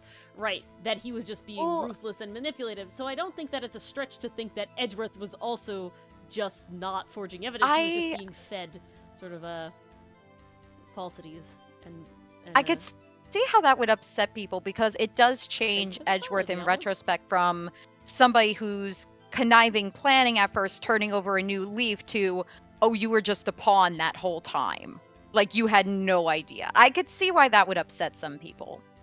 For it sure. doesn't upset me, is what I'm saying, but... Well, hold on. As chat maybe not be aware, Ori and Mars and I are all part of a trio of villainy, and so it kind of makes us upset that there isn't more evil characters. So, yes. I don't know where that came from, but I think that I wanted the story to be a little more that it is, and I feel like the sort of we're not so different, you and I, Edgeworth, it doesn't fit as well here as it could have done and kind of was done with the Von Karma arc. So, I'm gonna give it a 3, actually. Oh, wow. Yeah. Cringe. All right, we got a 4-5-3. Villain. Okay, guys. This is the meme where you ask your mom, hey, Mom, can we get some Manfred Von Karma? And your mom tells you, oh, we have Manfred Von Karma at home. You go home and it's Damon Gant. Yep. He just seemed like a lesser Manfred Von Karma to me, where Ori talks about capturing lightning in a bottle twice with the story. This is how I feel about Gant. Like, he's conniving, he's pulling the strings, but so is Manfred Von Karma, and we had just come off that case, so it was definitely still fresh in our minds. And I just... I did not like the breakdown. A lot of my disdain from him comes from the lack of breakdown at the end. I know it's meant to show, like, oh, he's cool and calculated, or oh, he's kind of a sociopath because he's acting so calm, he's acting so calculated. But I'm like, yeah, no, this isn't the cap off to this story I wanted. And again, with the whole, like, we're not so different, you and I, like, we just saw with Manfred Von Karma that that's what Edgeworth could have become. Why are we doing this again? With that being said, He is conniving. He did have, like, he was playing 4D chess. He was definitely playing 4D chess. He had a long-term plan. I feel like, and please correct me if I'm wrong, but I remember when we were playing through it, you guys especially were kind of calling out his plan, like, well, why did you make it so much more complicated? You could have just done this and gotten the same effect. If I'm misremembering that, please tell me, but that's what I think I There's remember, definitely where a it was point in just time like, when we're all like, why though? Like this is what happened, but like really why It's- though, Gant? It's just for being powerful? yeah. Kinda not It's as like nice. this is a case where I think they bit off way more they could chew. They wanted to capture lightning in a bottle again. They wanted another Manfred von Karma, but we already had Manfred von Karma, and he was good. And gotta be honest, design, so not the worst. This isn't the guy I was saving the two. Okay, he's not the guy I You was don't saving the have two to. for. But You now don't have a limited number of twos. It's okay. not spell slots. I am limiting it for a specific reason because I know who's getting the two. But is Damon Gant at the same level as the villain I want to give the Yeah, two? Ace Trupa. No, he's a 3. Oh shit. That was a lot of talking him down Alright. to make him a 3. Because Listen, he's just kind of there, but he's not bad. here's my problem with Damon Gant. If it was more like a movie, if it was more like a webtoon, like a comic, it would be probably a 5. And the reason why, what we're missing is Damon Gant's inner monologue. We're missing him with his boisterous personality being conspicuously on-screen evil. A lot of what Damon Gant does is calculated and smart within the narrative, of course. And so I like that. I like competent villains. He has like a pretty involved plan of using his power inappropriately. That being said, like on screen, he's acting gregarious to make his plan work. And so his personality only at times becomes that powerful, ominous, scary, spooky villain, or that like super fun and boisterous. I wish it was a little different. And so if we could have the same character interactions where we can appreciate how Damon Gant is, how smart he is, how he's using his power and his social presence in an evil way, but also get his like, I'm gonna fuck this guy up the second I get the chance. And the second he turns his back, his job's going bye-bye the same way little Marshall did. Like, I need that. And we never got it. And that's why he's nowhere near close to Von Karma. That being said, I talked him down a lot, Mars style, but I still love him. I still like him more than the average, I'd say, and so he gets a 4.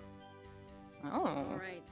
Gant is a tough one for me. I like a lot of Gant, as a villain. Like Dylan says, there's definitely moments I can sit here and remember being uncomfortable by him. Right, when he takes Emma, when he gives us the card to the evidence room, like there's a lot of moments when Gant is like, okay, this man's plotting something and we're a pawn in his game, right? They do get that well. And the biggest problem I have with Gant is how he breaks down. He has been very calculating in Neil's murder. That's the whole thing. Incredibly calculating. This is like a very planned thing. And then the whole time, he's very calculating on giving us evidence, trying to look like he's not the bad guy, but knowing that he kind of hit himself well and all this sort of stuff. And it was just like one or two things. He literally nearly got away with it if it wasn't for his own sort of meddling kids and that stupid dog. Oh. Well, the problem that I have is that I think Von Karma Blue does Badger, technically. the hubris much better. And I think Gant would have done better if they leaned significantly more into the power-hungry vibe of him, and then give him a breakdown when we learn why he ended up killing Bruce Goodman, that pushed that even more. The background we get with Bruce Goodman is just like, hey, Chief, yeah, I think I'm gonna open this case again. He's like, well, then I fucking killed him! Boop! The knife was right there! It's like, it doesn't feel good. And then, yeah, the clapping, it feels so detached. So I actually think I have to give him a 3. Ooh. A lot of Other down talking just characters. to give a 3. Funny he's observation, nearly Mars. there. He's Alright. nearly there. You Yeah, know? no, exactly. And it's so sad. So characters. Oh, characters. I really like the introduction of Lana and Emma. I think they were very solid characters.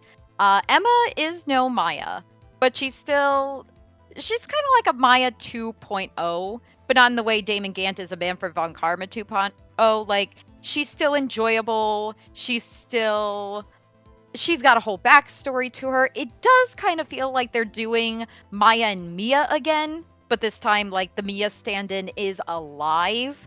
It's still serviceable. It's still very fun, and I do like their designs a lot. Angel Star, intriguing backstory.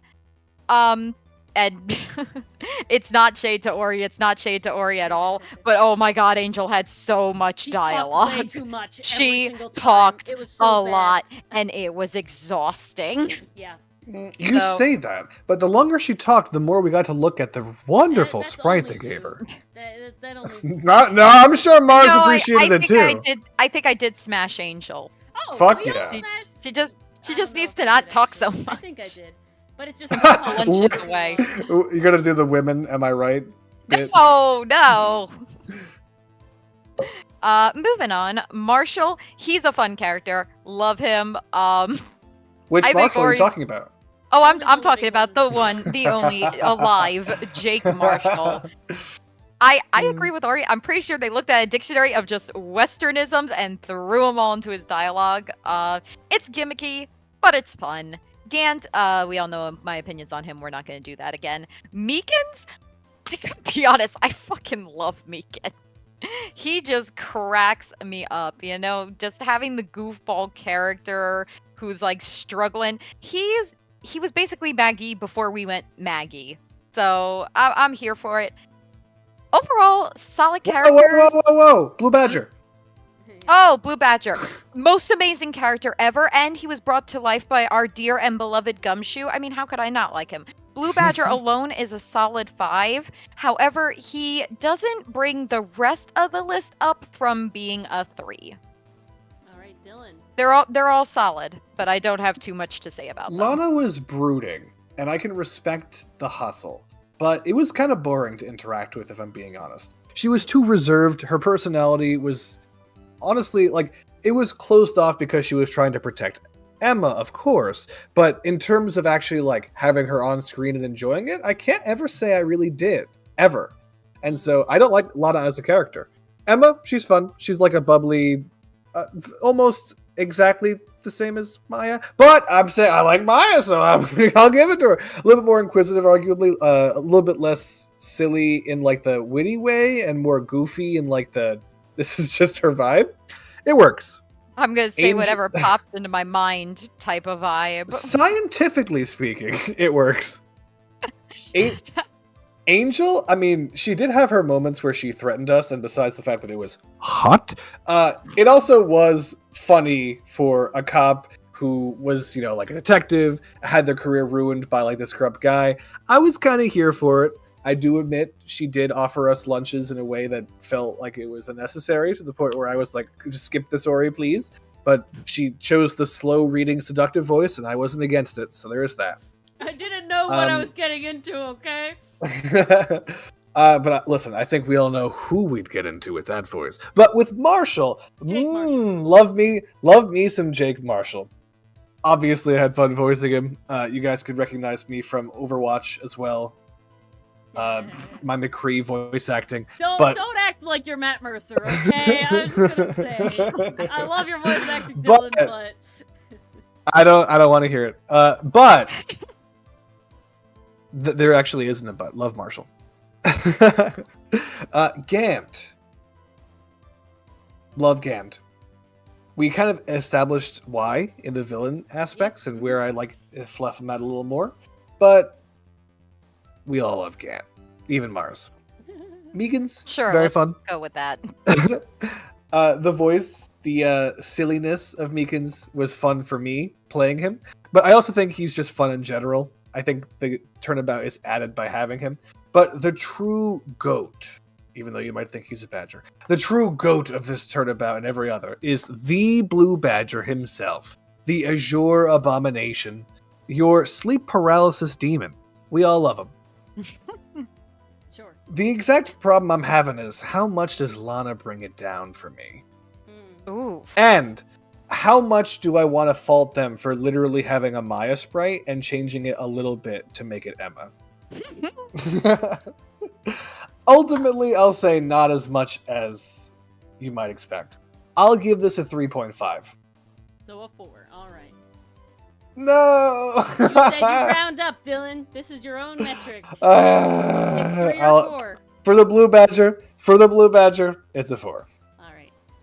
My characters. See, now, I know we joked about Lana and Emma's, designs and being very, very similar to Mia and Maya, but I actually would disagree with, I think, Dylan saying that she's just Maya, and that, no, I think that while they do look very similar and they're meant to be, like, analogous roles, I still consider them very distinct characters from Mia and Maya. Very? Personality. Yeah. You would use a very. I would use a very. I don't think I would ever mix up Maya and Emma, ever, in their personalities. Okay, that's fair. With their dialogue, sure, you wouldn't mix it up. Angel, I think, was boring overall. She repeated herself too much. To me, her shtick got old really fast, and I think that was just aided by the fact that she talked way too much. Marshall, 5 out of 5, 10 out of 10. Best, love it. He's great all around. We joked about the Western stuff, but I loved it. It was good. It wasn't overdone in a way where I started hating it or being sick of it. Meekins, I think I'm gonna be a little controversial. I don't think I would have liked Meekins if Dylan didn't play him the way he did and ham it up a fair amount there. I think that Dylan brings Meekins up for me in his portrayal of it. Without his most ad-lib. memorable line was to say, "I tried to open it when I forgot my fingers at home." Exactly. I think that Dylan really added to the Meekins. So overall, I think I'll give the characters a 4. I'll be with Dylan on that one. Lastly, mechanics. I am surprised I was harsh. Yeah, You guys. Such is life. Alrighty, mechanics. We got 3D examination, fingerprinting, luminal, video Yep, watching, physical puzzles, like the and base. physical puzzle. Okay, Or physical making it the puzzles. Blue Badger. Physical puzzles, I'm just gonna give that an outright 1. I was not the one turning the vase, but watching Ori turn the vase and try to make it look like the Blue Badger was very, very painful. I don't know why they assigned those mechanics to the keys that they did, but that was not fun. I don't know if that originally played better on the DS, but we are not ranking it via the DS. We are ranking it via how we played it. And here it was keyboard and mouse. So that was bad. That was a 1. 3D examination, I did think was interesting. And that had to be brought over from Investigations, because to my understanding, Investigations came out first and then the DLC was made. So I think that was brought over. Overall, I thought it was a cool mechanic. It's a neat way to gain extra bits of information. Mars, because I think Investigations was. Oh, the DLC came out before Investigations? I think Investigation was originally going to be Emma. Okay. Well, there you go. So I did think that was cool. I really like how 3D examination gives you more bits of evidence to work with without having to press, without having to like do the mechanics we've already been doing. It's a nice addition. Fingerprinting, I think it worked for the most part. I think Ori had some trouble with that too. Or no, it wasn't that. It was the luminol. That was the luminol. I got them mixed up. So fingerprinting, pretty easy. The luminol, the hitboxes needed to be just a little bit bigger if they were gonna put the luminol on a grid. That one scene was very painful. Overall, good mechanics. I think the execution could have been better. I'm going to give it a 2. Oh, and I forgot to say video editing. This is why it brings it down to a 2. I didn't really like rewinding and fast forwarding the video. I didn't really like that. And we had to find such a specific part. Not a fan, too. Dylan. Yeah, not only do I feel like the existing mechanics not lend themselves well to the video section, because like it's just essentially a bunch of different scenes where you could like quote unquote present. It's kind of hard to say where exactly that was okay and where exactly it's like, oh, this is a different scene. It felt like it didn't quite fit, like round peg, square hole kind of thing. But I also hated the 3D examination thing. I felt like it was just like, okay, we have to now wait 20 seconds for us to be able to see if any individual or maybe every piece of evidence that we can has some extra evidence on it.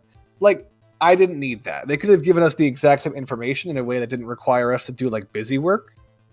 And then the fingerprinting, the luminol, those two things are kind of like the clicking on the environment to get different clues aspect of the game, but also adding on busy work where you reasonably have to do it like all over the screen.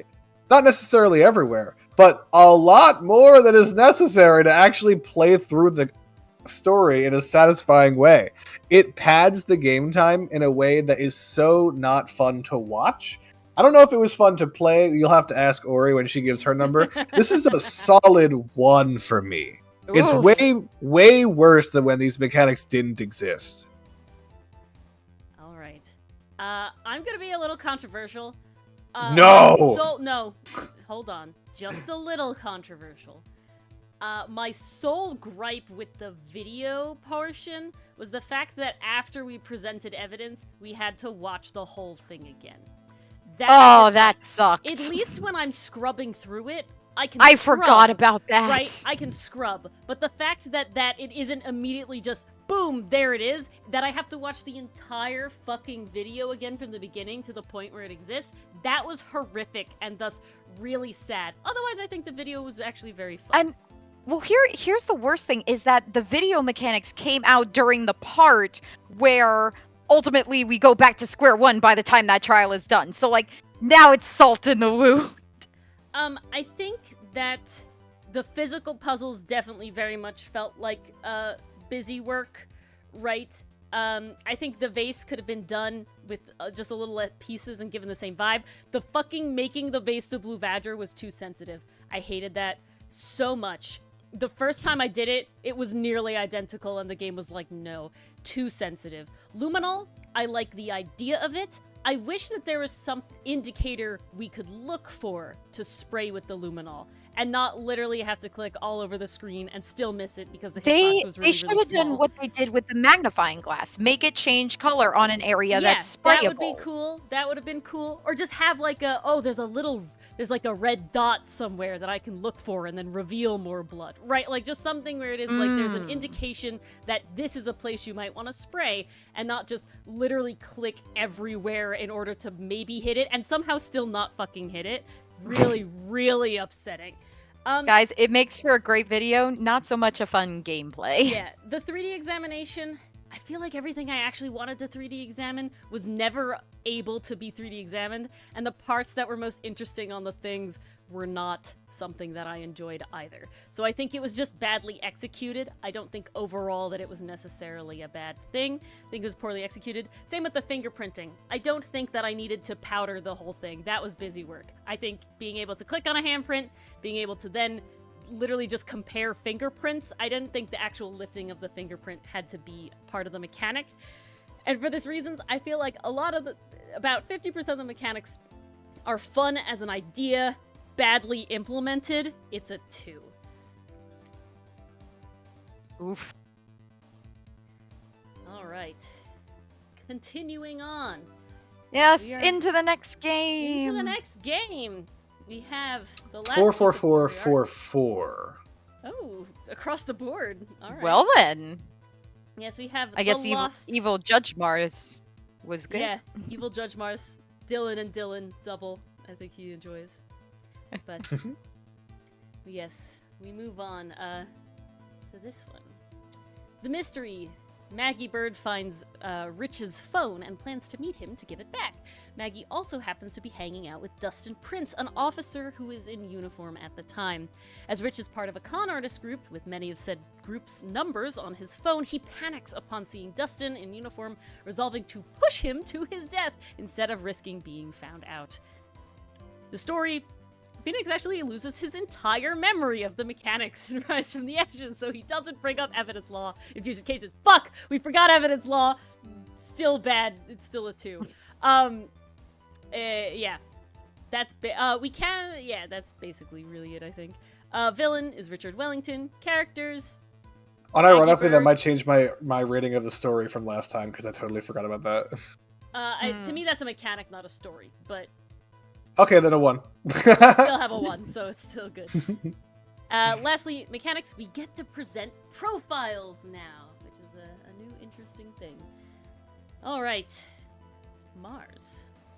Alrighty, in terms of the mystery, we finally have a tutorial case where we don't know who done it. Yay! Actual solving happening. That's fun. Look at that. You can have a first case without showing the audience who done it. Amazing. I did like the mystery of this. I thought it was pretty fun to solve. I had a good time solving it.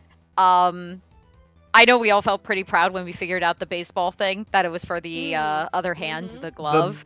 Bananas. The bananas, exactly. And, you know, it was actually teaching us to think about evidence a different way, because that actually comes into play for a later case. So this is doing exactly what a tutorial should do, teach you the mechanics, while also hooking you into the game. I think this was a pretty fun mystery, and gotta be honest, the reason all this happened was not the reason I originally thought it happened, so that was a cool reveal too. It did do a better job of being a mystery than the first one, so I'll give this a 4. All right. Dylan. This is one of the ones where I struggle to remember literally anything else than written on the screen. That's not true with some of the other cases, and so my analysis here might be a bit shallow. But based on what Ori has said here, and almost nothing else, I will say I enjoyed. Do you have any questions about it? Yeah, what happens? I told you. This is what I've told you. I did enjoy it, but I don't remember ever having a moment where I'm like, what happened here? What's going on? What is this all about? Like, maybe it was because it was just a tutorial case, but I didn't have that, like, mystery, that intrigue. So I'm gonna give this mystery probably 2.5. So a 3. Round up to 3? Yeah. Sounds so dejected about it. I think it deserves a 2.5. You don't but get yeah, halves. Fuck off. All right, so mystery. Yes, well, it doesn't have the same thing as the first tutorial case and the second case in the first game, where you are literally presented with the person who done it. You really only have one witness, so you kind of know that it's him, you know, just by nature of the beast. That's just how the tutorial worked. However, you do know a lot less, I feel like, of how he did it, why he did it, and solving it. There's definitely a lot of moments with him being left-handed, or writing her name is spelled wrong, or the glove is left-handed, and these sort of things. So I do think that bumps it up from being just kind of but I don't think it really overcomes the level of mysteries that I really want it to be. So I think I have to keep it middle of the road with Dylan at a 3. Ooh. Well, I gave it 2.5, so. You didn't. You gave it a 3. Mars, the story. Okay. I gotta say, I am impressed that they found a way to do another tutorial by just clocking Phoenix over the head and making him forget everything. That is a level of creativity that some game franchises can only hope for. I found that really entertaining. I was like, how can we make everyone learn about everything without making the main character stupid? I know, beat him over the head! I'm sorry, that was just funny to me. Was it amazing? No, definitely not. There's just one part I thought was funny. It doesn't really advance the plot too much. Although we do have Maya coming back, and that triggers the next flashback, hence the next case. But again, very super small part. I'm going with a 2. Because it doesn't really do anything. There's nothing much to comment on. That's Brain funny. damage mechanic. Your description of the story made me think you were going to give it a 3. No, But- no. There's just nothing to comment on. No, that's the thing. This was kind of bland, kind of boring. And what we did see, like, I didn't hate, but there just really wasn't much there. Like, at all. So, I only hesitate when I give it a 2 because I don't remember anything. Like, I'm trying to remember what the absolute worst is. Well, it's like, for me, it's not egregious. Like, I still had fun with it, Yeah. but in terms of a story, there's just Yeah, but like compared there's to the other nothing stories, like happening. what's more boring than this one? I can't think of one. Mm, I can't. I Maybe can there think of is. a story that's worse. I can also think I of would- a story that is on par. Maybe you guys could help remind me via DM or something so that I don't spoil it or I can adjust my thing. But like, because I can't, I'll DM you. Please. I know which one you're Oth- picking, Mars. So yeah. Otherwise, Do I'm you teetering now? on. Yeah, I I'm do teetering know on the which edge one. of a 1. You could put it in the voice chat tech thing. Even. I'd rather a DM. No, how dare you? Yeah, I'm gonna give this one a 1. Yep. I'm also gonna give it a 1 on story. Unlike the original tutorial, it doesn't set up anything. Technically, Maggie Bird is a recurring character, but you don't get that vibe from her here. I don't find that I count the Maya's back and then we flash back as a setup to anything. The next case is the setup to the thing. So, story of literally progressing the story of the overarching trilogy, it's a 1. And Billy. the thing that I hate most about this story, real quick, is it's boring. If it was bad, but in a way where it was entertaining, oh, whatever. All right. At least it's not a 1. This was just like, meh. It's just Eh. like, you don't feel anything. What's going on? Come on, let me play It the is actual very, cases after very this one. tutorial, Yeah. you know? It is the most tutorial of tutorial Yeah, cases. of the 3 tutorials, it is the most And tutorial wait, loaded. ironically, let me praise the very first tutorial. Oh. Arguably, the fact that there was less of like the quote-unquote investigation aspect of Ace Attorney. The first one was a little bit more streamlined, like a little more like, we already know who did it, like how are we going to catch him in the thing. That might have been more appropriate because this case kind of tried to play its hand at Yeah, as dragged much a as little it bit. could Mhm. at being a full case, and it wasn't a full case. Yeah. So because of that, that's why the story's won. Fascinating.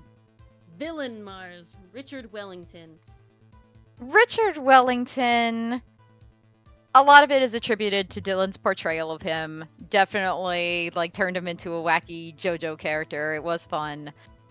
But I I don't know. He's just kind of nothing for me. He's just a guy who, like, needed to get his phone back, and he did it in a very stupid way. Like, he basically panicked. He thought his phone was going to be checked, and then they would make the connection to the con artist group, so he panicked and killed the guy. And it's just like, in hindsight, he probably didn't need to do that at all.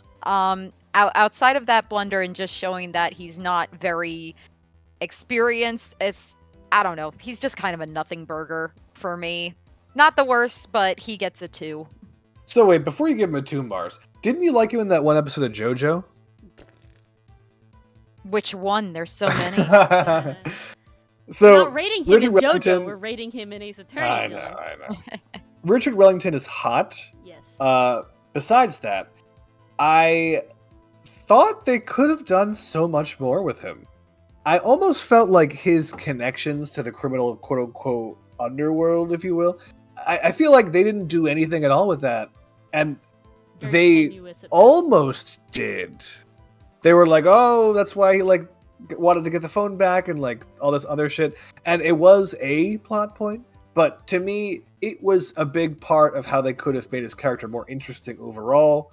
If they had some other tie-ins to that, I would have enjoyed it so much more. So I feel like he wasn't fleshed out. Kind of shallow and hollow, as you would expect from a tutorial villain. But I gotta dock him points for it, of course. Lastly, his personality, it wasn't big enough. It was more just kind of like a little snobby, but like a little snobby isn't Push it. a Push it villain. real good. Yeah. So, worse Could've been than meaner. average. Worse than average. I'm gonna give him a 2. His design, really fun. I do like that he does, try to, true to form, pull one on Phoenix by conking him over the head. Right, like I do find that is sort of a... Give him credit. He's the only thing person there. who's thought to do that. He has done his very rash decision of let's just attack the authority figure. That'll get me out of this somehow. So I will give that consistency points. I do find he did a few things that I just find to not be what I expected villains to do. Mainly searching for his glasses after he pushed the guy. Like, I feel like you're fucked, leave, It's glasses. You sticking around is worse for the whole thing. But, yeah, he tried to get away with the old bag talking a lot thing, but what's sad about it is I didn't feel it fit his character nearly as much, right? He had the moments, but what he was saying just really felt really like needless babble, versus at least old bag was like, youth today, and like... Well, that fit like a classic trope. Yeah, he just rambled on in a way that I never felt was cohesive in any way. He talked about Galileo, he talked about, like, random other shit. Like, I don't even know what he talked about. I can know what old bag talked about. And so, yeah, it definitely feels like they tried to make him fill these britches that they were too big. And, is he my least favorite villain? That's the question. Is he on the 1 level? I gotta have to say, yeah, I think he's a 1. Whoa. Ooh. Yeah. Did you give Sawit a 1 as well? Let me see. Yes. Okay. Oh, snap. All right. Characters, Mars. Mainly Maggie Bird. It's mainly Maggie. Mainly Maggie Bird. Maggie is fun. I still find it odd. Like, broad daylight in a park. What the hell? Yeah, but he did not plan this very well, despite claiming to be smart. I think Maggie Bird is, she's kind of there. She has her gimmick of being the unluckiest person alive. Falling out of your apartment when you're 6 months old is definitely impressive. It's actually lucky, though, because she lived. Yeah. That is pretty Onto a lucky. She could be the trampoline. luckiest person alive. She just doesn't know it. Aside from that, having her as the person who helps us through the tutorial is very strange. Like, I don't know. Maybe this is just because, like, I'm thinking about this from a real life perspective, but it's like, if you were the lawyer and you're taking advice from the person who's the defendant, like, I don't know. Something's just weird about that. Having her as the tutorial person just, it doesn't hit the same as Mia. It doesn't hit the same as Grossberg later on. So that didn't really do it for me. And she's the only one. So there's really only one person to truly work with. I'm gonna go 2. Whoa. Dylan. I think she gets more fun later on, but this is not that. So I gotta go with initial gut impression. Damn. I have like a very similar reasoning, but I was gonna give it a 3. You can But still. overall, the lack of characters I feel like has to count for something. There's not enough variety, there's not enough spice. And based on that aspect, not the existing character themselves, because they're to me a 3. Like, I think as a matter of characterization, this arc is worse than average. So a 2. I'm gonna have to agree there. I find that Ace Attorney as a thing overall likes to do that thing where they're like, oh, if you didn't play the other game, we don't want you to not understand. But I feel like Phoenix literally has lost his memories. Maya still could have been the aide, and she still could have been annoyed at him. about it. And I feel like that would have made it so much better. And so adding Maggie, I know that Recipe for a Turnabout was supposed to be in this game, but it just kind of sucked because it wasn't. And she was just, they could have pushed her being like a Phoenix stan a little harder, and they didn't. You know, it wasn't oomphed enough on the Phoenix fan club. So I'd have to go with everyone. It's a 2. Sorry, Maggie. Alrighty, we're up to mechanics now. Yes, which is presenting profiles. Presenting profiles. While it did take us a while to actually remember that we could do this, Hey, we played a whole I game do like without it. I do like this as a mechanic. It just fits the aesthetic, it fits the feel of being a lawyer and presenting like, hey, slides photo over. You know this person, have you seen this person? What can you tell? Like, it's very fitting. I'm glad they chose this as a mechanic. And you know, once we got the hang of it, it felt very natural to do. So I'm gonna give this one a 4. It's a good mechanic. I do like this one. And it's a nice way to find out more about characters rather than just going down a list of talking points. I like the presenting profiles mechanic. It gives more dialogue in a way that I like. And if you ever wonder, like, oh, what do I think about this person? Well, you have to hope most of the time that they coded that dialogue off. But Well, yeah. when they did, I'm like, yeah. So, by my little rating here, better than average. I like the game a lot more after they added that. I'll go to 4. Ah. I'm gonna be a little more extreme on my thing. I think that this is, if not the best, one of the best added mechanics after the first mechanics of the game. I think it's a natural progression of what you should do. I think definitely in a way it's missed in the first game that you can't do it. So I'm actually gonna give it a 5 on the mechanics. I could imagine retroactively, like, imagine if you could present Yanni Yogi's profile and what that could unlock. Like, that could be so interesting. So, yeah, I really like it. It's probably my favorite added mechanic. Alright. Going down the line, we have Woohoo! Case Wahoo! 2, Reunion and Turnabout.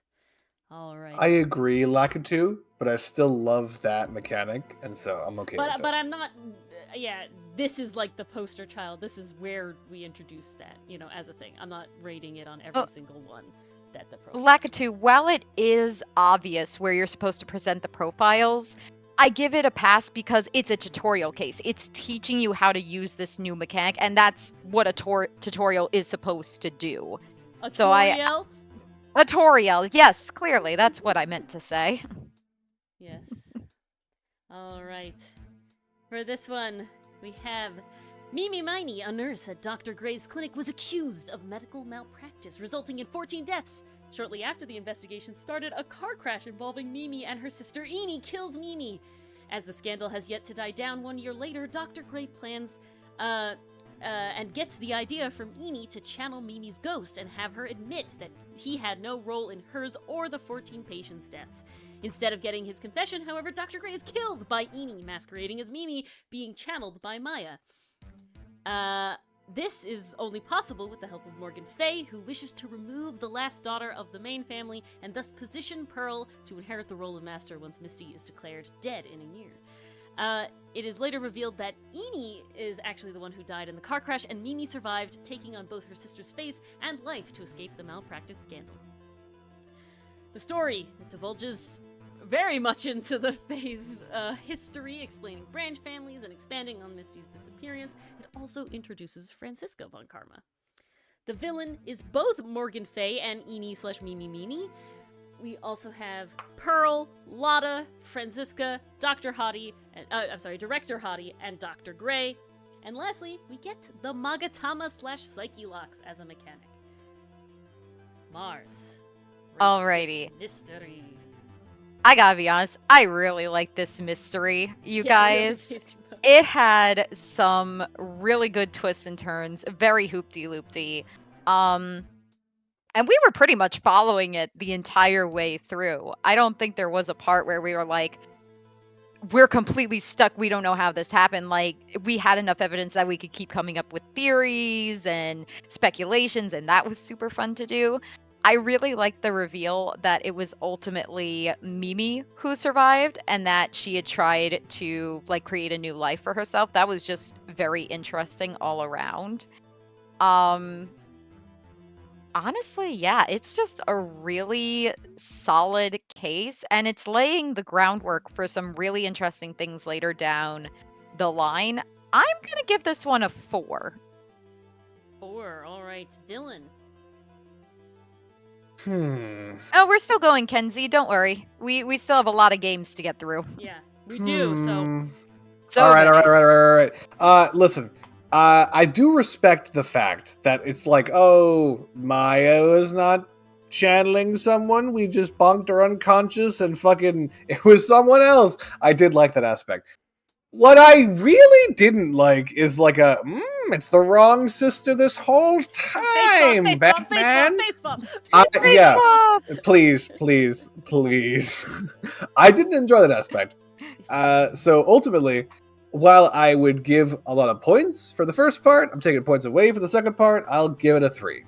Oof. Interesting. I'm also going to rate it a 3, but actually for different reasons than Dylan has. I, of course, loved Face Swap a lot. I really, really did enjoy that. The ghost angle is really fun with the channel. The gangle, if you will. Yeah, the gangle, if you will. Did enjoy that. No. What I actually didn't like is that we did solve it kinda early on. And Immediately. Really You immediately said face swap. Well, not even that. Not even that face swap was the solution. Just that it was Eni and it was Morgan. You don't really have a lot of other options, right? And then we get Morgan looking red-eyed, Kubrick, stare at the Misty Faye picture, literally being like, I fucking did it, Walk in. Misty, Mwahaha. I have done it, Misty. Oh, hello, Mr. Lawyer. How are you? Let me just put my red contacts away. There we go. And then at the end, you get a similar to Red-White confrontation. You get the, we know you did it, and Red-White's like, yeah, bitch, but you can't prove it. I've fucking bought the entire court, right? And that's, like, menacing, right? Because now you have to get past bribery. Versus, with Eni, it's literally just like, but no one will believe you. And it's like, no, they will. That's kind of the point, right? So, I have to give it a 3 for that. It's kind of lukewarm. It has some good points, but it also has some low points. Fascinating. All right, the story, Mars. Okay, the story. I like how much they go into the Fae's history. Like, this is something I think we were kind of wondering about since the first game, if we would get a little more development for Maya and her family, and boy, does it deliver here. We get the branch families, we get some expansion on Misty's disappearance, we also get the setup for the rivalry between the Faes and the branch families, which is definitely going to come back later on. We didn't know it at the time, at least not until the very end of the case. And I think that's where I have to give them credit, because it shows that they were thinking about this story long term. Like, they ended this case with Morgan saying, like, the plans are in place, my dear Pearl, just a matter of time. So it's like you knew something else was going to happen, whether it be in this game or later down the line. I'm really impressed that they were thinking that long term, because gotta be honest, guys, as a writer, writing long term is not easy. There's a lot of moving pieces to keep track of, but clearly it paid off here. I like the introduction of Francisca. We don't get too much, but I'll go into that a bit more with characters. Overall story, I'm going to give that a 4 too. All right, Dylan. Listen, it did set up a lot, and I do respect the fact that they're setting up not only Morgan to be a reoccurring villain, but also Dahlia, and to a lesser extent Val. Well, they weren't setting them up. We didn't even know not them. In here I know she's not in here at all. Jesus Christ. But the fact that later on Morgan is behind the scenes of Dahlia's evilness as well, I will count. All right. Because Morgan being the bad guy and Morgan being set up for her plans, it's like part of that same conclusion of that arc, if you will, of Morgan's arc. All right. But I didn't really like it. I was kind of bored with the story here. Didn't need all of the focus on that. Personally, it was a miss. So I'm giving it a 2. A 2.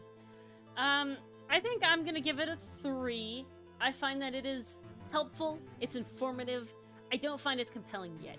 It's definitely another big setup story. So, it's not a payoff story, right? And I think that keeps it in sort of the average middle ground of a 3. All Interesting, right. you guys. Villain. Okay, villain. This is where I get to talk about them just a little bit more. Honestly, this is kind of like what Ori said with the mystery. We knew it was them right away. Like, it was no secret. It was just kind of obvious. So, in terms of like how the reveal came about, I feel like that did have a little bit of an impact on the breakdown, because it's like, they're the villain. Now you just got to get them to break down first. With that said, I do like how conniving Morgan is. I think it's really fascinating to have a matriarch character be very conniving. See also Migi and Dolly. Clearly I like this type of villain very much. She definitely wasn't hiding it. It's one of those things. Again, it's just like, okay, we're just waiting for your downfall. Like, we're waiting to find the piece of evidence that exposes you. As for Eni/Mimi, she was pretty fun. I will admit her gimmick kind of wore on me at times, but then she would like drop it for a moment. Like, she'd either panic or she'd let down her mask, like, no one will believe you. I'm like, oh, okay, now it's getting interesting. Like, that kind of brought me back a bit. I find her motivations pretty interesting. I do wish we had a little bit more, though, from Eni. Like, this is one of those moments where I'm like, I wish we got to know a little bit more about the sisters' dynamic. Like, I wish we knew a little bit more about how she felt when she lost her sister. Like, did she hesitate to take her name? Was this a big choice on her part? Or did she just not care and see this as her ticket out? Like, I feel like there could have been more there. We could have had a little more of her fleshed out. I'm going to give them collectively a solid 3. I Because knew you would. even though Morgan is conniving and I do like her, she hasn't reached that point yet. She hasn't reached like full villainy yet. She was just kind of like helping this other person. Later, she'll take her full role as the villain, but she's just not quite there yet. I would say that Morgan and Mimi together, they had a decent plan. I respect the competency of being villains, but there wasn't enough personality. It definitely was the antagonist of the story, but did they earn the title of villain? At this point, not yet. They're not grandiose enough. Kind of a little bland. And when they're on screen, Morgan's like, "Oh no, I'm just doing my." It's like, okay, like, you haven't said anything when you're on screen. You don't captivate me. And Mimi's playing dumb thing. It was a little much, but when she broke that character for a moment, and you could see that she wasn't anywhere near as dumb as she was saying, I enjoyed that. I wished there was a little more, though, because that just kind of be like, oh, what's going on here? And it didn't really pay off in any way that was satisfying enough. A little bit worse than average, too. Yeah, I have to agree with the 2. I found them rather lukewarm. I think that Morgan could have won me a little over if she had a breakdown during the trial, but she didn't. She just kind of gets to testify and leave, and then she's in jail. And we don't even get to see her have a breakdown in jail when she's being kind of creepy, like, my pearl, my precious. Yeah, that was literally disappointing. Just lame. I find Eni/Mimi's motivations kind of lame overall, and yeah, the dumb thing didn't work as well as Yanni's crazy thing. And yeah, 2. Characters. Ooh, characters. Pearl is very cute. They definitely, like, they were told add a cute younger character, and they definitely did. She's adorable.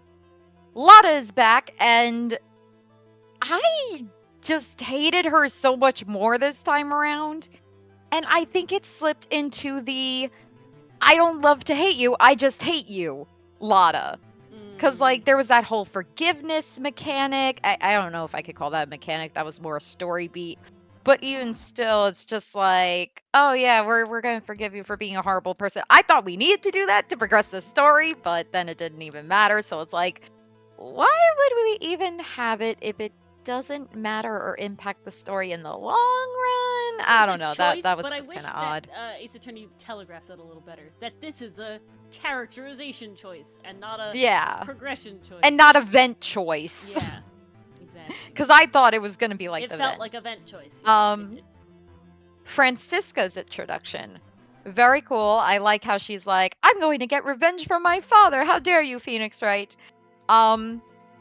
I do enjoy that she's a little bit more naive. Like, she acts surprised over some of the evidence, and you see, like, she's thinking in the moment, like, wait, he has that. Oh, shit, that means, oh, crap, there goes my case. Like, you see that a lot happen with her, and I think it really works. Like, she's kind of, she's not just starting out, but she is still a younger character and still trying to find her way in this world. I think they telegraph that pretty well.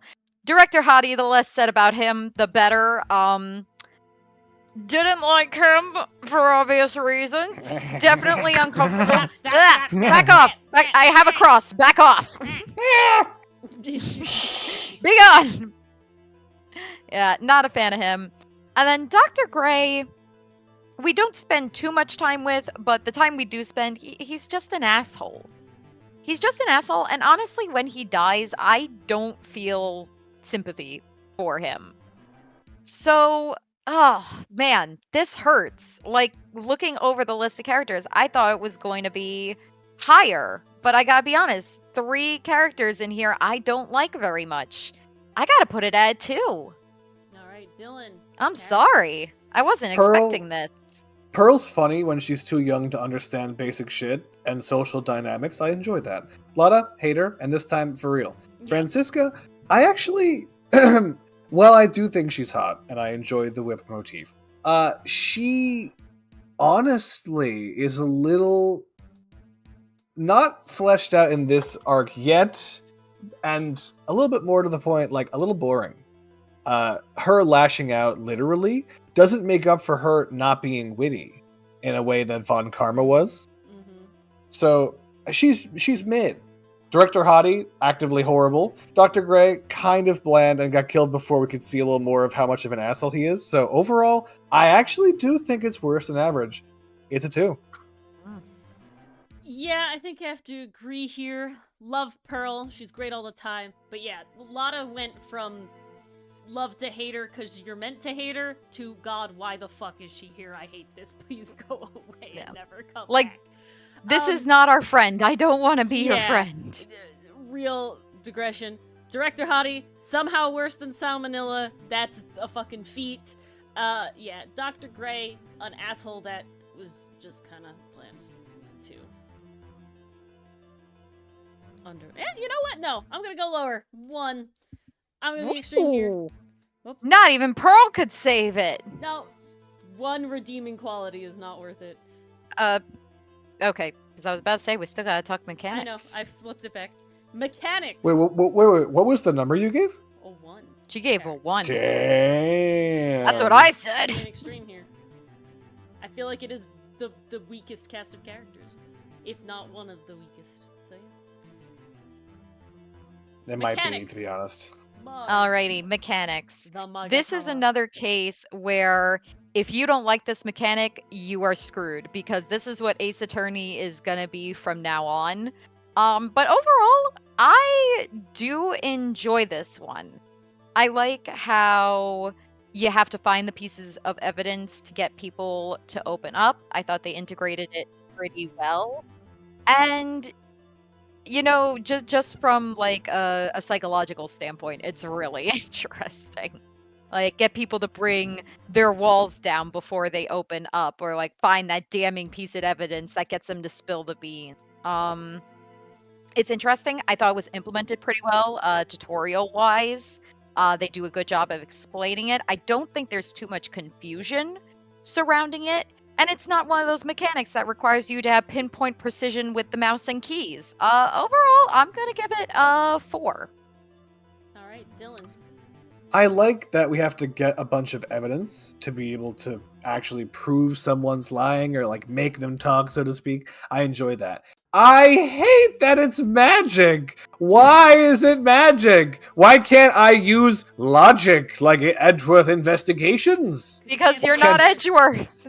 Why can't I make deductions? Phoenix is Why can't I emotion. think Edgeworth is with logic. my brain? I am the Phoenix right isn't even person. fucking emotion. Phoenix is using magic given by a tiny wizard. Fuck that. Hate that. But let's be real. Let's be real. This is the mechanics section. And so Yes. if we're talking mechanics, I get more than 3.5. So a 4. All right. Yeah. I am also gonna say a 4, and I'm gonna say a 4 because while I really do enjoy the Psyche Lock, Copycat. Lakitu basically puts Copycat. it out in the sense of that I hate that it resets every time we back out. I wish I could unlock a lock, and come back to you later and already have those done. I hate that so much. It's just really It would annoying. definitely streamline the process. It's just I gotta arbitrary be at honest, that we point. always flew through that so fast, it never really registered It's or still bothered annoying me. to me. It's still very annoying to me, especially when I'm a person that fucks up. Well, you are the sometimes one and backs actually out. playing, so... I really didn't like that. It makes it a 4 instead of a 5. Yeah, there we go. Now we can continue on. There's no more Ori art. This is the Turnabout Max smile in the Big background. Top. Oh boy, The this mystery. be the case. The ringleader of the Big Berry Circus, Russell Berry, is murdered outside the lodging house, believed to be Max Galactica's doing due to the lack of footprints at the scene and his ability as a magician to fly. In a twist of multiple cases of mistaken identity, the wheelchair-bound Acro has set up a bust of Max to swing and kill Regina in revenge for her causing the death of Acro's younger brother, Bat. Instead, though, Russell was the one to read and understand Acro's note and dressed in Max's hat and cloak to go to the meeting place and thus was killed by the contraption. Story. We learn what happened to Edgeworth and we learn of his note. Prosecutor Edgeworth chooses death, which is left in his empty office a year ago. The villain is Acro, he's the murderer. The characters are Regina Berry, Bendwoman, Trilokist, Mo, Acro, Max Galactica. I believe that's everything. Monkey and Regent, if you care. Money, I'm sorry. Money And Leon the Regent. Lion. No, he's dead. He doesn't count. Well, he's dead, but he's Yeah, but there I in don't count the spirit. dead characters. I don't count the dead characters. They're not here. Oh, You don't learn about okay, them. okay. Mechanics pressing twice on the same portion of testimony. I can tell Chris going to rate that very highly. Yes, my Oh, favorite clearly, mechanic. yes. Please begin. Alrighty, so And also, okay, for story, if we have chats to add. Oh, chat. I has am some ads. speaking solely about mystery. But do we want to get chat's inclusions first? Yes, we do. No. No. Chat isn't adding to mystery. Yeah, They're only adding adding to story. So continue. The tiger was named Regent. Yes, Regent. And I only know that because I just watched the episode today. There you go. Yay. But continue with mystery. We'll add the All right. story I am additions. speaking solely in terms of the overall mystery. Like, Turnabout Big Top comes with a massive asterisk that I feel is hard to ignore. But for now, That's a story I beat, will in my ignore it opinion. just to, yeah, exactly. So I'm gonna save it for then. Honestly, it might even be a character thing. Ooh, But, yeah. you know, we'll figure it out when we figure it out.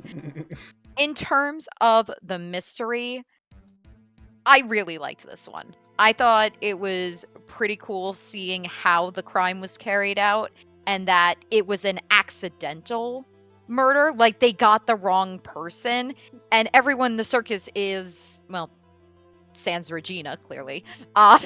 Like, everyone is, like, genuinely sad about it because, like, this was a good guy. He took good care of his employees. Like, they're genuinely sad he's not around anymore.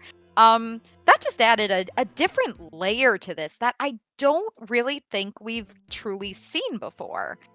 So I found that interesting.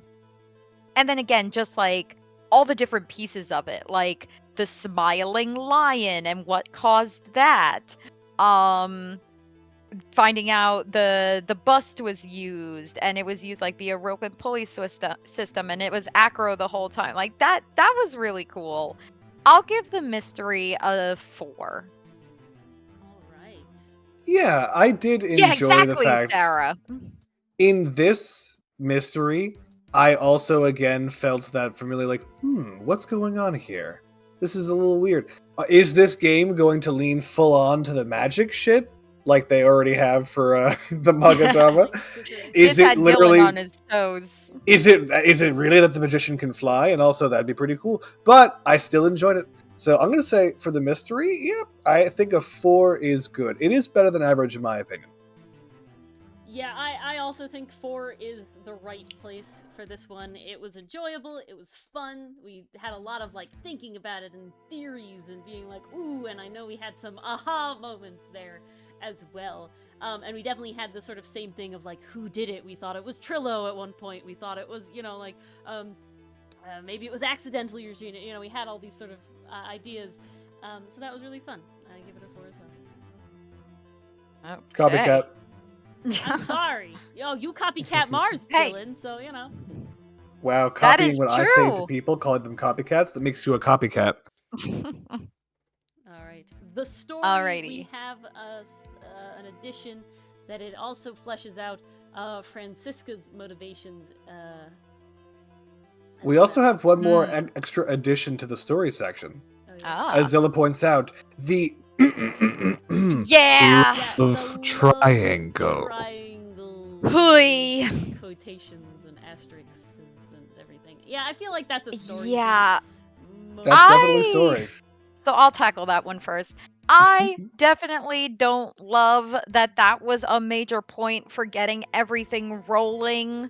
Like, and not just for like the first bits. It also happened like with Bat and Regina too. And it's yeah, like it was throughout. they're closer in age, but it's still not great. So that made it very hard to get through. The copium was definitely being used throughout this whole case. We definitely had a problem with that. I just wish they didn't go for the love triangle angle. That maybe it could have just been like a familial thing. Like she's our little sister or something. Like we really care about her. She's grown up in the circus, so we're super protective of her. I don't know, just something that wasn't that would have been better than anything. All right, I've said my piece on that. As for Edgeworth and learning Prosecutor Edgeworth chooses death, it threw me for a loop because I wasn't expecting it, but at the same time, like, I have knowledge of future games, so I'm like, okay, he's coming back, but like, what is with this cryptic letter? This raises some eyebrows. So, you know, you got an overarching mystery now. Good setup. As for Francisca getting a little expansion on her character, I gotta be honest, I don't remember it all too well, to be honest. That one just kind of blends in my mind for me. Story-wise, this is a rough one. This is a rough one, because there's one big thing I really don't like, and that really does drag it down. But it's not the worst, and I'm using words carefully here. I'm gonna go 2, I suppose. This was hard, you guys. This one was hard. Because, like, I did have fun with Turnabout Big Top. I don't think it's the worst case like a lot of people do. There's just a really super unfortunate part that's a big point in it. So, I didn't like the story aspect of Turnabout Big Top. And I do obviously enjoy, like, oh, like, why did he kill him? Like, what's the motivation? What's going on there? But if we're thinking of the mystery as distinct from the story, we're talking more about, like, some developments, some, like, if I read chat, overarching narrative building. Yeah, it kind of miss. What happened to Edgeworth and his, like, Prosecutor Edgeworth chooses death thing? I don't know, man. I certainly enjoy the overall arc of Edgeworth growing as a person, but I kept like finding myself being like, he's gone. He's not part of this story. And every time we like think about him or like talk about him, it's clear we don't actually have the information to like make any decisions or like learn anything real about it. And so I kept feeling like we were being taken out of what was actually happening in front of us to just like be angsty.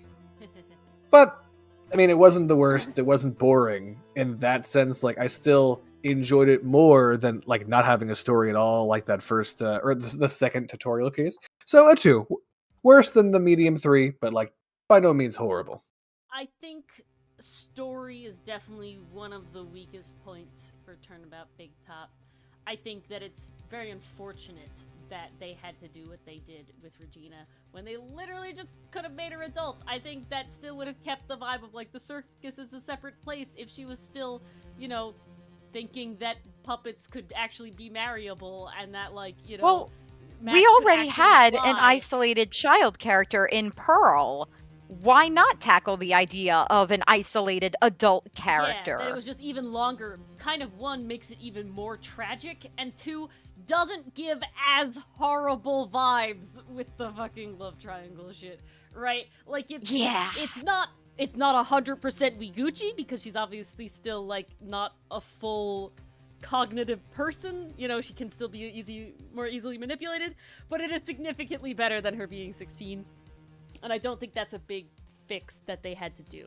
So that definitely drags it down in an overall thing.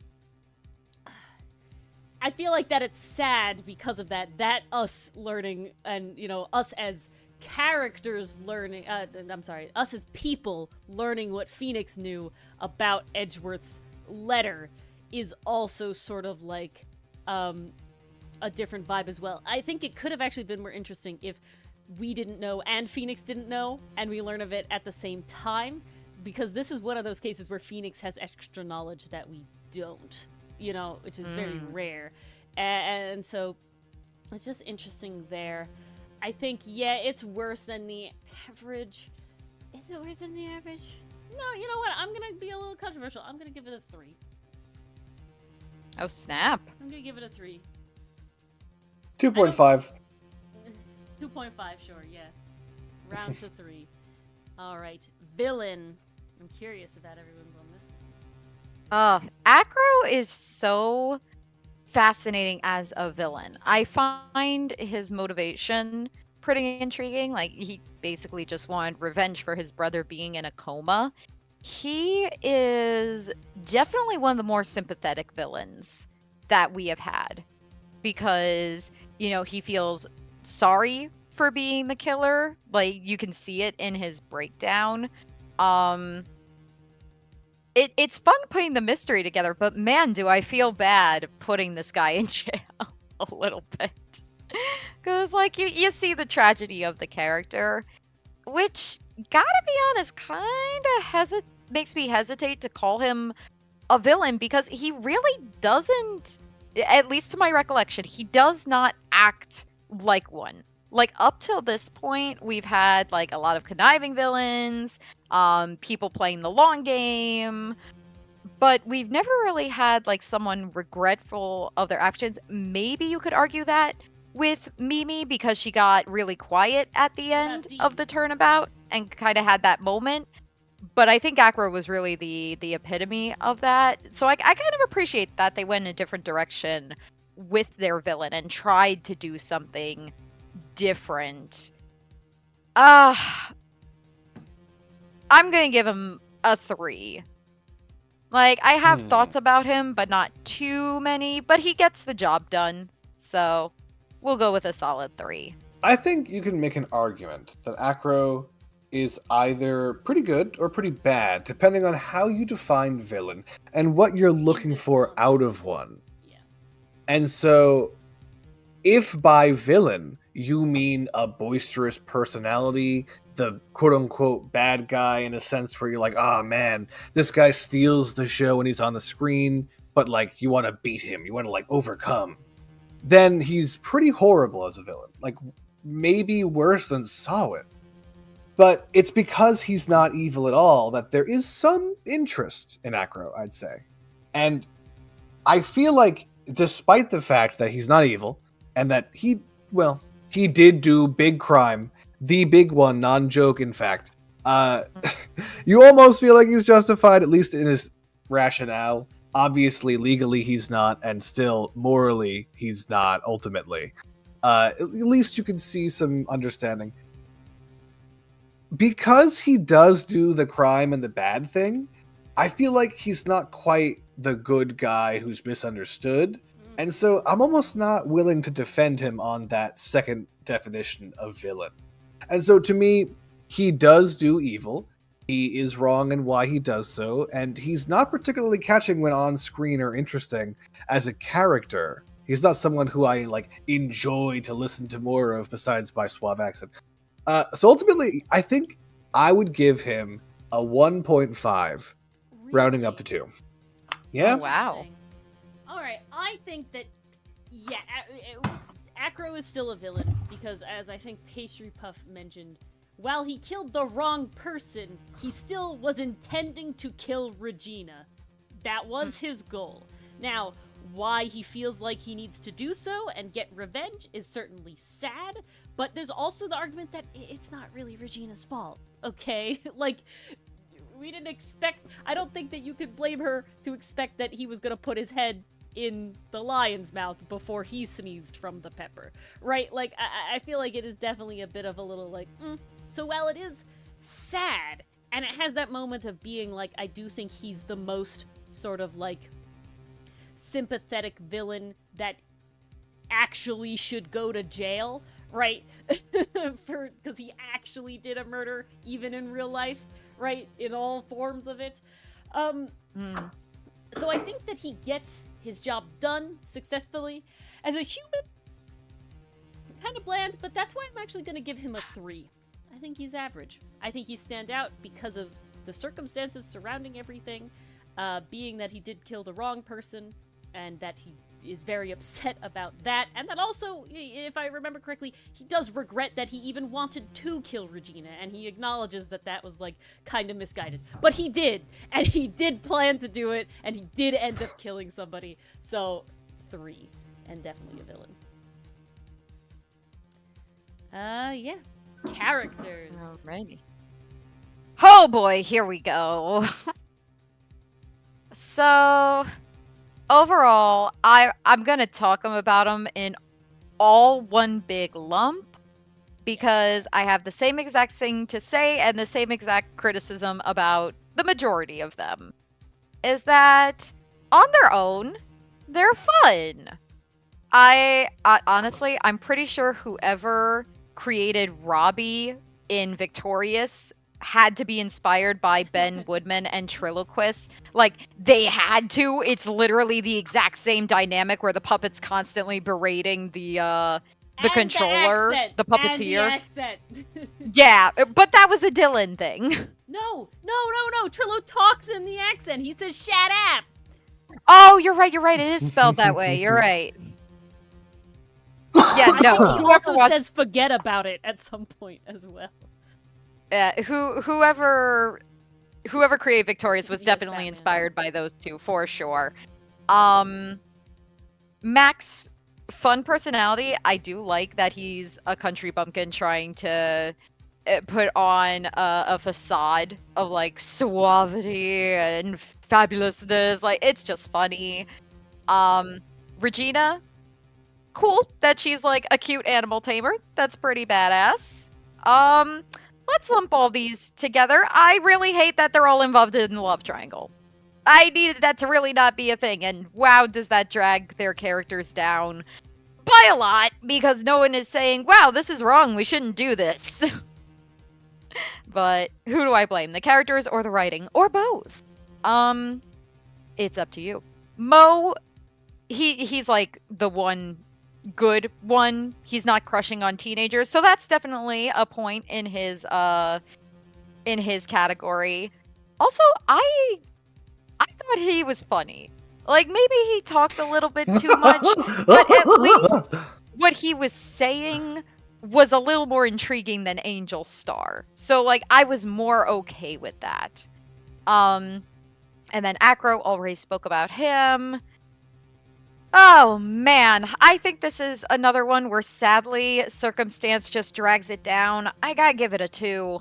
What? Wow. I'm All right. sorry. I can't. Shut I up! can't. My I ass. can't Okay, hold on. overlook the No, asterisk. Stop Dylan has talking. I to come can't in. overlook Speaker, the I reclaim my asterisk. time. Speaker, I reclaim my time. Yeah, Go take your for time. it. Go. Hurry up.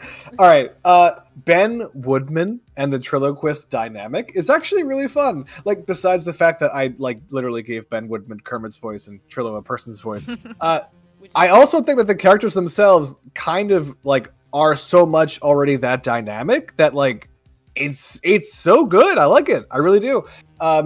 Maybe you could argue it's a trope, but it's a good one. Mo, no notes. Come on. Oh, I love Come Mo. on. He's amazing.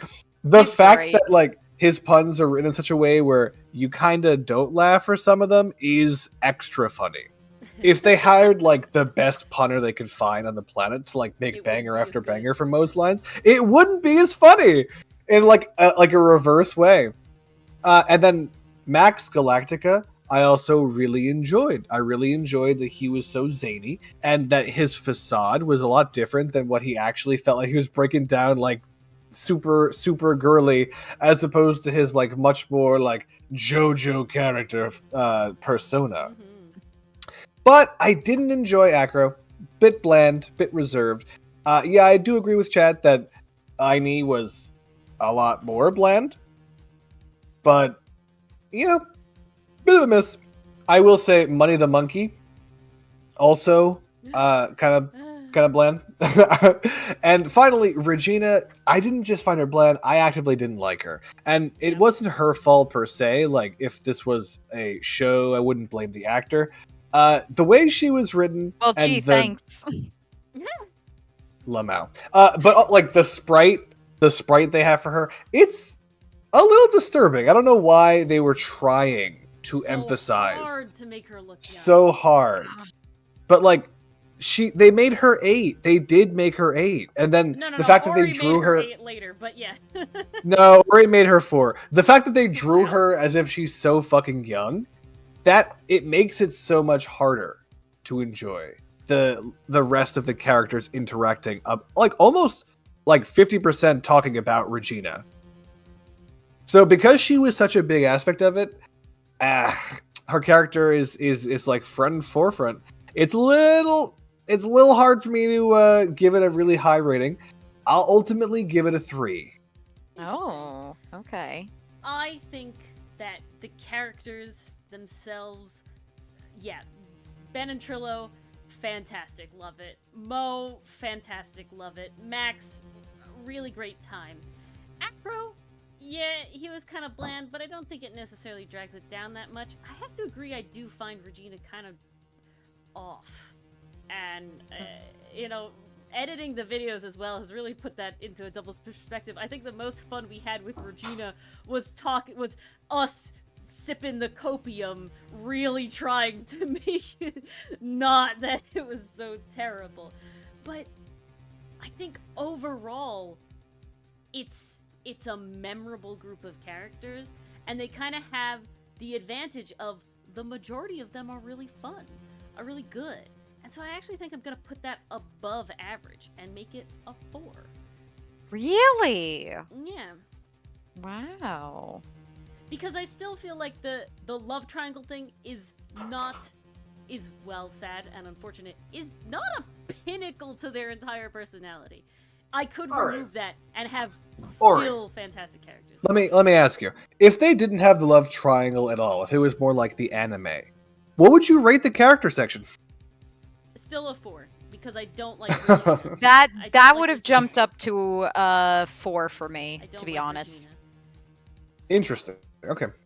I was interested to see if you would say 5, but the character of Regina is like by herself so forefront and not interesting enough. She's just kind of annoying in like a nothing way, I guess. It would be funny if Regina was like Emma, where she was quirky in a way that Yeah, worked. I needed more quirk. I could at least Less I would at least be content, like more quirk. I would kind of like sympathize a lot more with What's the brother of Acro? Bat. Bat. Oh, that's Acro dumbass bat. Dylan. Yeah, Dumbass Dylan. come on though, we gotta move. I would. All right, Jesus Christ. It's 10:13. Dylan said Jesus we Christ, haven't even it's hit the third 10:13. game. Keep going. Keep going. And you said this Mechanics. wouldn't be a part 2. It's not gonna be a part We're 2. getting to part 2 for sure. Okay. What? No, we're still Mechanics. moving. Huh? Move. Go. Move. Mechanics 1. I hate this. I hate Yeah, this. I worst don't like it. mechanic. It's also It's a 1. not. I'm just jumping in on here. It's not bad, obvious, it's bad. Shitty, there's I don't no like it. reason for it. Fucking hell. Hate it so much. Dylan, do you have any notes? Bad, very bad, no good, Worst very bad. mechanic. Worse. No Fucking good, worst. very bad Bad mechanic. mechanic. Did not like this. No redeeming qualities. I hate it. I hate it that it comes back. Ugh. Okay. Farewell, my turn. Wait, we didn't give it. We didn't give it a number. We 1. did. We gave it 1. I didn't say what. You did say 1, actually. You just did. I'm actually gonna give it a 2, and I'm not joking. All right. I fucking hate it. It's really bad. It's really, really bad. But it doesn't take as much time as all the time wasters that I actually did give a disagree. 1 from the I DS shit. disagree. Fair enough. No. The amount of time you spent on those puzzles made me want a fucking Celestin packs, okay? And that didn't I happen gotta with be the honest, during testimony those shit. puzzles, I pulled up Genshin on my phone. I got bored. Damn. All right. So, I see Dylan's point.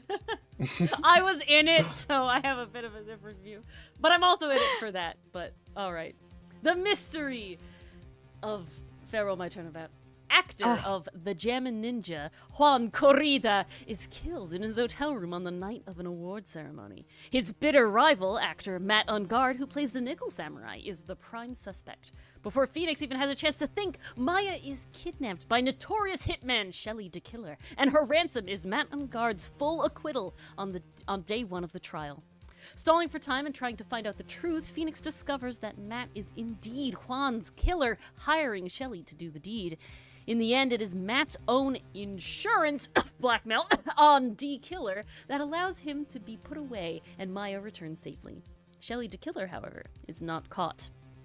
The story, Edgeworth returns to help Phoenix with this case as Phoenix struggles with his own morals and what it means to be a lawyer. I will also put in here Francisca. We get a lot more character development there and about how, like, you know, being a lawyer, and she has her breakdown at the end, and it's a lot of emotions all around. Villain is Matt Ungard / Shelly DeKiller, as they are both the murderers. Characters are Will Powers, Old Bag, and Adrian Andrews, of course, and the villains. We also have the mechanics, the Bug Detector, and we also have choosing whether Phoenix should let Matt Ungard be found guilty or fight for his release, which doesn't affect the game's outcome, but it is a part of it. Go! Alrighty, so for the mystery.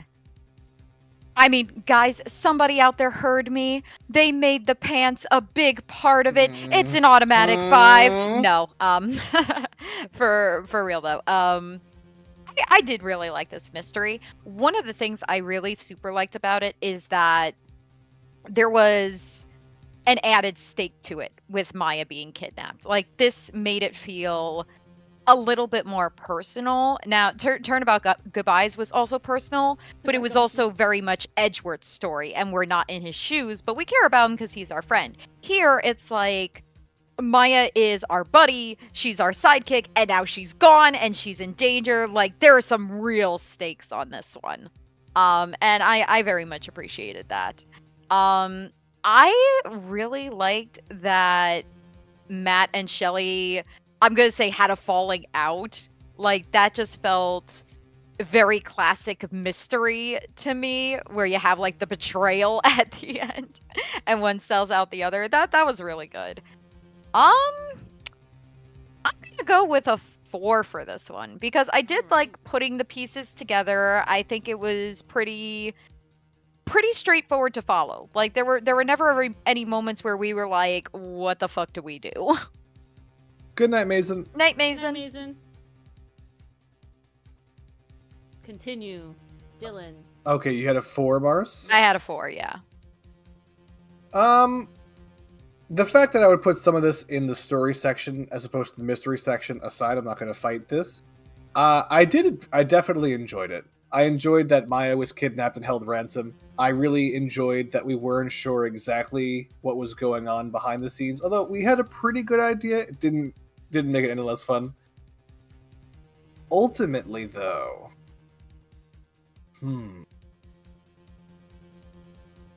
I'll get. No, I'm fighting the urge to put some of this in the story section as opposed to the mystery section. Ultimately, I do think it's better than average. So, judging by my own thing, it's at least a 4. I think it's not quite a 5, though. And that's very subjective. But if we're talking about a mystery, as opposed to what happens, I will say, we, from 100,000 miles away, could see that fucking Zipperface the butler was obviously immediately the killer, and there was no question whatsoever. And there was a couple of times where we were like, back and forth IRL, but IRL, we were like, no, don't do this, this not is bad. our And then it happens. So, yeah, 4. Very good. See, it's interesting that Chad is talking about the Matt on guard being the killer is like the reveal. I feel like I know Mars clocked it immediately. Yeah, we clocked. He was Zipperface too stupid. immediately, right? I do feel like that we're not really solving a mystery the most part. The bigger mystery is where the fuck is Maya, and I'm not really counting it as the whole thing. I like Farewell My Turnabout, there's no doubt, but I don't think the mystery is its strong suit. I'm gonna give it a 3. I don't think that mystery is where it shines. All right, Mars, the story. Okay, the story. Edgeworth is back. It's already great. I really like in this story that everyone comes together to help out Phoenix. Like, even Francisca, Edgeworth, you got Gumshoe trying to help out. Like, that's just really cool to see. And that also adds to those aforementioned stakes I mentioned. Like, when you got the whole team working together, there's a bigger risk.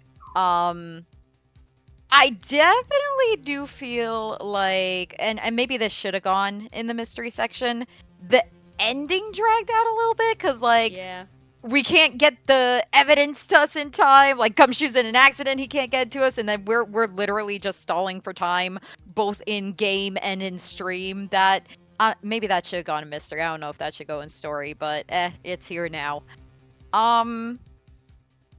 Overall, because I'm trying to think about the stories for the other characters. Like, the reason Man on Guard killed the actor for the Nickel Samurai, and just kind of like, okay, that's like typical jealous motive, so that's not super interesting. But I still really like the overall story going on here. I think I'll give this one a 4 too. Really? All right, Dylan. So, this is the most painful part of any Ace Attorney game I've seen so far for lawyers. Yeah. It hurts so fucking bad. Because it's like, oh man, I'm Phoenix Wright. I'm a defense attorney. How could I possibly defend this guy who actually did it? Looks at camera. But it's not ironic. He means it. And obviously, real life defense attorneys do struggle with perhaps particularly egregious crimes that their client did, and it feels bad sometimes if they're doing a really good job of defending them. It's like, fuck, this guy's gonna get away with it. But like that internal fuck, that doesn't stop you from doing it ever. It can't. Otherwise, you're not allowed to be a defense attorney. You're not being an effective advocate, and it's literally part of the job where you are, by the Constitution, for due process reasons, supposed to give the strongest defense for the client, within the boundaries of the law, of course. So this, like, the Phoenix struggling, totally fine. But Phoenix ultimately, like, not wanting to help his client because he did it, is where it really doesn't But it doesn't technically, sit Dylan, right. you have with the me. opportunity to play it specifically that Phoenix still defends on guard to not be guilty. And you do that throughout the game. You blame Adrian Andrews and you give evidence as to why it's her. In the end... But hold on. You're only doing that because he literally has a gun to your sidekick's head. And the whole thing is That's like true. Phoenix wants to find Maya, so specifically he can backstab his client. And But it's you because are he thinks he able deserves to, it. as the player in the game, play Phoenix to be that he is still going for the on guard. The not story guilty. You have hurts me. twice that you The can do that. story hurts me. That's fine. I will say, that being said, I do like the struggle, and I do love Edgeworth bullying Adrian Andrews, because Yeah, Edgeworth, he's- he is going off, and it's not just like, oh, I love Edgeworth. Like, he is doing his job, and I do think is like the North Star. So, as much as I talked it down, I was really giving my reasons for why I can't give it a 5. This is a 4. Interesting. I'm gonna push it up. I'm gonna be a 5. And I'm gonna be a 5 Oh. because, one, I ignore Dylan's real life thing because this is a game. We know this universe is fucked related to actual law shit. We are having a coming of, not necessarily age story for Phoenix, but like a really big internal struggle for him the whole time. And you're stressed about Maya, and Maya's even having this sort of thing where we get to play her and we get to be her trying to leave clues and help Nick out, and we get those interactions with her being Mia and all that sort of stuff coming on. And yeah, and we get the Gumshoe's totally on our side. Edgeworth is totally, here like helping out and this whole thing. And we really get this big coming together story.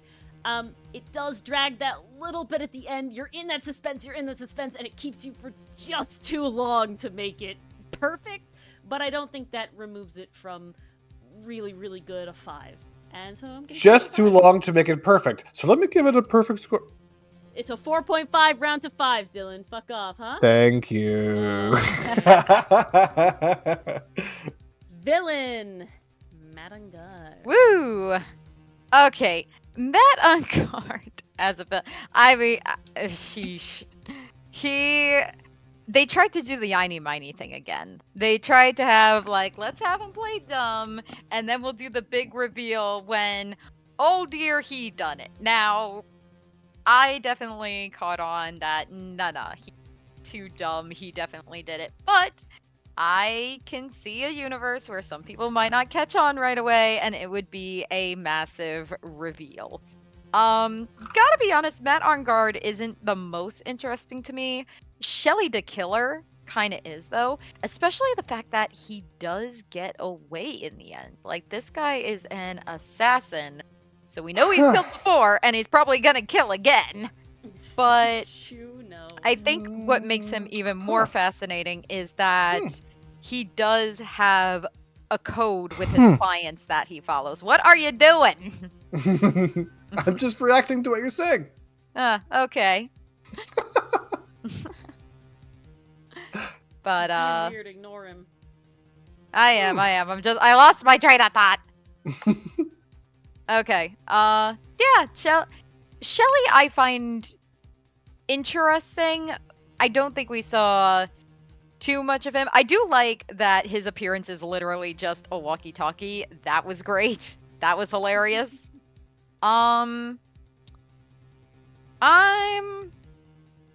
See, they're not amazing. But I don't think they're average either because it's another team up and it does try something different. I'll give that a 4. All right. Pretty quickly, I think that Matt on guard was kind of everything I wanted from Einy Miny. Yeah. And I'm it worked really well. Mhm. It was the playing dumb. It was the doing a really funny like act as being dumb. Like it was awesome. I loved he did it. have a better evil reveal. And then he actually was on screen being evil in a way I really like. Yeah. So I love Matt on guard. I really do. I really like him. He's And I actually didn't realize how much I enjoyed him until like we're going through this. Because I was able to lay out my shortcomings for some of the other villains. And he doesn't have those. He doesn't have any of them at all. Oh. So, an unsurprising reaction to me. Matt on Guard is one of my favorite villains on reflection, I did enjoy him at the time, but like he's got everything I'm looking for. The one thing I will say about Shelley DeKiller, he's a little reserved, and that's not what I'm looking for in a villain. But I mean, he did kidnap Maya. He did effectively Star be her. like the Grim Reaper, Yeah. the He boogeyman was in a going way. to kill her. Yeah. He's evil enough that it does make a good secondary background villain. And He is honestly, playing that like quiet assassin, doesn't want to draw too much attention to himself type guys, of trope. background villain that works perfectly, mainline villain that plays both sides of like the who soft boy into like try me. Like that 5 out of 5. Perfect villain score. Okay, you know what? Can I retroactively change mine to a 4? I think I gave it a 3. Yes. Yeah. I'll change to a 4 just because I also just remembered Matt's breakdown at the end, and when you are like, "Congratulations, you're a free man." No, put me in jail. He's gonna kill me. Like that was great. I'm Yeah. bumping it up to a 4. I'm gonna be with Dylan on this. This is a 5. This is probably right under Von Karma as like favorite villain. Matt on guard. He's really up there. The dynamic is fun. The dynamic that Matt on guard shoots himself in the fucking foot in the end, basically, by having insurance is really, really great. Right? It's a beautiful dynamic. And It's another good case of hubris. It's a great case of hubris. He's definitely nearly just evil for evil's sake. He technically has a motive, but you know, the motive is hatred. So, you know, where is that from? Yeah, 5 out of 5. Characters. All right, we got the return of some classics. I'm sorry. Lotta is also in this one. Not only Oh, that, but yeah. I mean the villains are also there too. Yeah, but Well, we talked about them already. But yeah. So Willpower's an old bag. Like it's kind of more of the same. You know him, you love him, or maybe you don't. I do not. I did like that old bag. Like now has a different costume. It gave Dylan and me a lot of fun opportunities to just play around with that. That was really funny. Obi-Wan never told you what happened to your father. He told me he died in an elevator. Oh my god. Oh, As for Adrian Andrews, she was a very interesting character. I know the series is rated teen, but I gotta be honest, I did not think they would go as hard as they did. Wait, with we missed Celestin Pax. No, she's dead. She's count. dead. Oh. Celestin Don't Pax, add any of the Celestin dead Pax. characters, because we don't really get personalities from them. But we've said Celestin Pax so much. No, It's you're right. not- You're right. Well, it's a I- verb I- now. It's not a I proper know. name. Move on. But yeah, honestly, they had guts to put a story like that in this kind of game. I gotta commend them a little bit for that. I do like Adrian Andrews' character arc, like how she kind of starts out very quiet, very meek, and you know, eventually, like she will come around to being a bit more confident. I don't remember if she does that by the end of this case, Not though. really. I No, think it's she's we just get her more back in the grateful next to game. have a new start. Yeah. So, even still, I mean, when you factor in all the new characters, like everyone, I'll give this one a 4-2. All right, Dylan, characters. I don't really like Will Powers. He's a little sweet and endearing, but not in a way that's like kind of interesting. But the one thing I did like that they added is that he's a gossip. That's not an area of his character we saw before, and it made it so that he didn't have much going on in the previous one. And in my opinion, whenever he was gossiping, I was like, "Ah, look at him. He's not just like a little quiet guy. Like he's spilling some tea." Yeah. So a step up. Old bag. Personality. Old bag, I didn't really enjoy that much, except for the step up where she also became Darth Vader. So there is that. But Adrian Promotion. Andrews, to me, that's just a resounding I didn't like her. Oh. I don't know if it was the fact that Ori chose to play her deadpan and that just didn't vibe with how I personally like to play characters. But I think Adrian Andrews was a kind of a punching bag, and not just to like Phoenix and Edgeworth, but like everything. I don't know, man. Juan, The noises she made when we hit her in character, of course, it wasn't like the satisfying like the squeak. It was just kind of like a sad, deflating noise, like a punctured whoopee cushion. So I didn't really enjoy interacting with her, if I'm being entirely honest, except for when Edgeworth like went off. But that's an overall thing. That's what I'm saying. Overall, characters, I'm just gonna have to give a 3. Because I'm including Matt and Guard and Shelly the Killer as pulling that up a considerable margin. And I'm considering the other guys to be kind of a miss. I actually feel like the characters here are likely the weakest point of this turnabout. And the reason for that is that they set up this environment to have all these crazy, kooky actor characters in these funky outfits, right? We have the like it's literally actors thing. We see them all in the background at the beginning, and we never fucking meet a single one. We get 3 characters we already know, Lotta, Old Bag, and Will Powers. None of them particularly ones that we find completely compelling. Lotta's still being a little bitch, and Adrian, yeah, she has a tragic side. She has this whole thing. But I do overall feel like she was a tool more than a character. She was a plot device for sure. I feel like that changes later on, but I feel like we just could have gotten something more, and thus I'm giving it a 3. It's just kind of lame, disappointing. Last but not least, mechanics, the bug detector. The thing we waved over all of the bears in Juan Corrida's room, and we missed a couple characters, but I think it's okay. We didn't. Lotta, that was... Yeah, we did.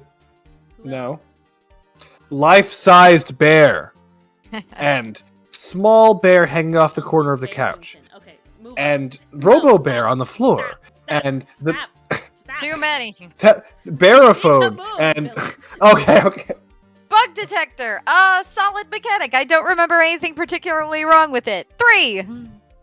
Dylan. Chat said it really well. Chat's like, the bug detector is just kind of like luminol, but it gave you some indication of where you needed to point. True. Yeah, already massively better. Good point. So ultimately, I will say I didn't mind the bug detector. Letting us choose which option and then having it not affect the game. Oh yeah, I forgot about that. That's some illusion of choice, squinting cow bullshit that I don't like. I really don't. So I know it affects the canon. I know it's a little hard to do in like a light novel or visual novel or whatever you call Ace Attorney in your opinion. I don't fucking like it. I really don't. And so I'll just give this overall a 3. Didn't like one, liked the other. Guys, retroactive, Rise from the Ashes, the 50-50 lose mechanic, 1. That happens in this game too, though. Forgot about that. So we just it was more telegraphed. Yeah, I really enjoyed the bug detector. I enjoy that it is the better luminol. I enjoy that you're only able to use it in the one room, so you don't have to waste your time in other rooms. You know, they confine it, and that's really good. So I'm actually, I don't have a problem necessarily with the doesn't affect the game's outcomes because it means that it's less stressful. What I didn't like is the fact that it didn't feel that way in the moment, and it's like, oh god, fuck, Rise from the Ashes flashbacks. We were agonizing about that. So I'm gonna have to give it... I'm still gonna give it a 4, because I still found... I really enjoyed the bug detector. And overall, I don't feel that the 50-50 of should he be found guilty, not guilty, dragged it down for me. Alright. I'm gonna ask Mars and Dylan. Technically, this is where we would end, but I think we could probably get the next game done in an hour. Do we want to continue? Do you want to force this? A whole nother hour? You guys are the ones who talk the most. I would bet money on it. I'm sorry. I'm just saying. I think that us talking was an enjoyable experience, at least for me. I'm But not speaking do for we want you. I'm to not speaking drag for it Mars. I'm not speaking for into a chat. whole nother But stream? yeah, Or do I we wanna do. I finish feel like it it here? deserves. I think it deserves its natural runtime because we're actually going, and I don't want to Almost feel an like hour, the but- pressure. I don't want to feel the pressure to like speed up if it's getting late. Hmm. All right. Yeah, then we won't be able to fully give our opinions. We want to do Alright, it justice But for all. ultimately, we should leave this up to chat. They're the ones who wanted this in the first place. If you guys would like to see us do the rest of what we've played up to so far at the start of next stream, let us know in chat. Let us know in the Yes. couch section of our Discord. So the options are we stop and we never continue, or the options are we continue right now. No, the options are continue next week or continue now. Is that the Oh no, That the was options that are was my my understanding. options are never continue or Yeah. do it next week. Yeah, I don't think anyone's gonna choose never continue, Dylan. I'm just saying that's not. I That's don't not really think. an option at that point. Okay, Pastry Puff says I'm chill with doing the rest next week. Lakitu I says think I'm cool either way. And either way is now or later, not never in my reading of that. Yeah. All right. Well, either this will continue next week. We will do the last game next week. How dare you? Dylan. Alrighty. But yeah. No, see next week. Everybody's in it for next. Okay, week. Diablo So, Graves is also good for we will next do week. Part 2 next week. I tried to time it out, guys, but Sorry, Ori. we talk a Ori. lot. Ramblers here. No, I'm not sorry. Ramblers. This was decent content. I enjoyed. Okay. I'm glad. Dylan was not particularly hyped for this, so I'm glad that in the end Yeah, he enjoyed himself. I was ultimately like, I just want to play the game. What are we doing with this discussion if that's bullshit? good, But no, it then was good. Then I'm happy. Because I know chat. I will say, the most important thing for you to remember right now, Ori, is that you have to play something for the stream. I do. Of all I of do our play something for the stream. gracious and wonderful supporters. It's very true. Thank you to everybody. Sorry, Yes. I'm gonna name drop Enthuse. I'm sorry you couldn't be here, but I know you're watching the VOD, so hi from the past. Thank you very much to Perry His Perry, Nicole, the Lakitu Bro, Aragorn, Canadian Lucifer, Dichotomy, and Tay. Yes. Yes. Thank you to all of you guys. Thank you to everybody You in are chat all hanging out and giving your own Awesome, opinions incredible and talking people. about this and everything. It's like that. yeah. Any other VOD watchers besides Enthuse? I'm sorry I can't name drop you, but hello, we see you. Welcome. I mean, normally I'd say We our love and number one appreciate you. commenter. Thank you so much for Sarah. spending your evenings this way. We realize it is a choice, and we appreciate it. Incorrect. You are obligated to watch every single moment of our streams and videos going forward. Well, we do The- know the blue bladger comes after you if you don't, so that's important. You've been cursed. I was gonna ask Ori to like animate a watch going back and forth, but I mean, we could definitely go for. Yeah, Wow. it's not that much big of a stretch compared Subtle. to like spirit medium shit, but okay. Speaking of animations, go watch today's Turnabout Big Top video. It has a really fun, my favorite animation. Yes. Wait, is that the 8-year-old drawing? Yes, It is. With the Whoa, guys, please, for real, if you haven't seen Ori's animation, the one I'm talking about, you need to see it. It's so good. It's my Ori favorite herself, match. Ori drew like with her hand and like a Yes. pen. These On a- like on these a computer. frames Yeah. on a computer screen, but like she actually animated it out. It's really high quality and also hilarious. So you should definitely check it out. It's so good, you guys. There's other animations throughout the Turnabout Big Top videos that exist so far. Not every single one, but some of them too. But this is definitely the coup de grace, my favorite. The most ham of the hams. Indeed. All right, guys. Thanks for hanging out. We'll see you all next week, hopefully, for finishing this. And then I don't think that the last game will take 3 hours, but who knows? So we'll probably be playing investigations after it won't. that. But yeah. All right. Good night, and we'll have the results next week. See you then. Yes. Good night, everyone. Ta-ta, everyone. We'll see you next week.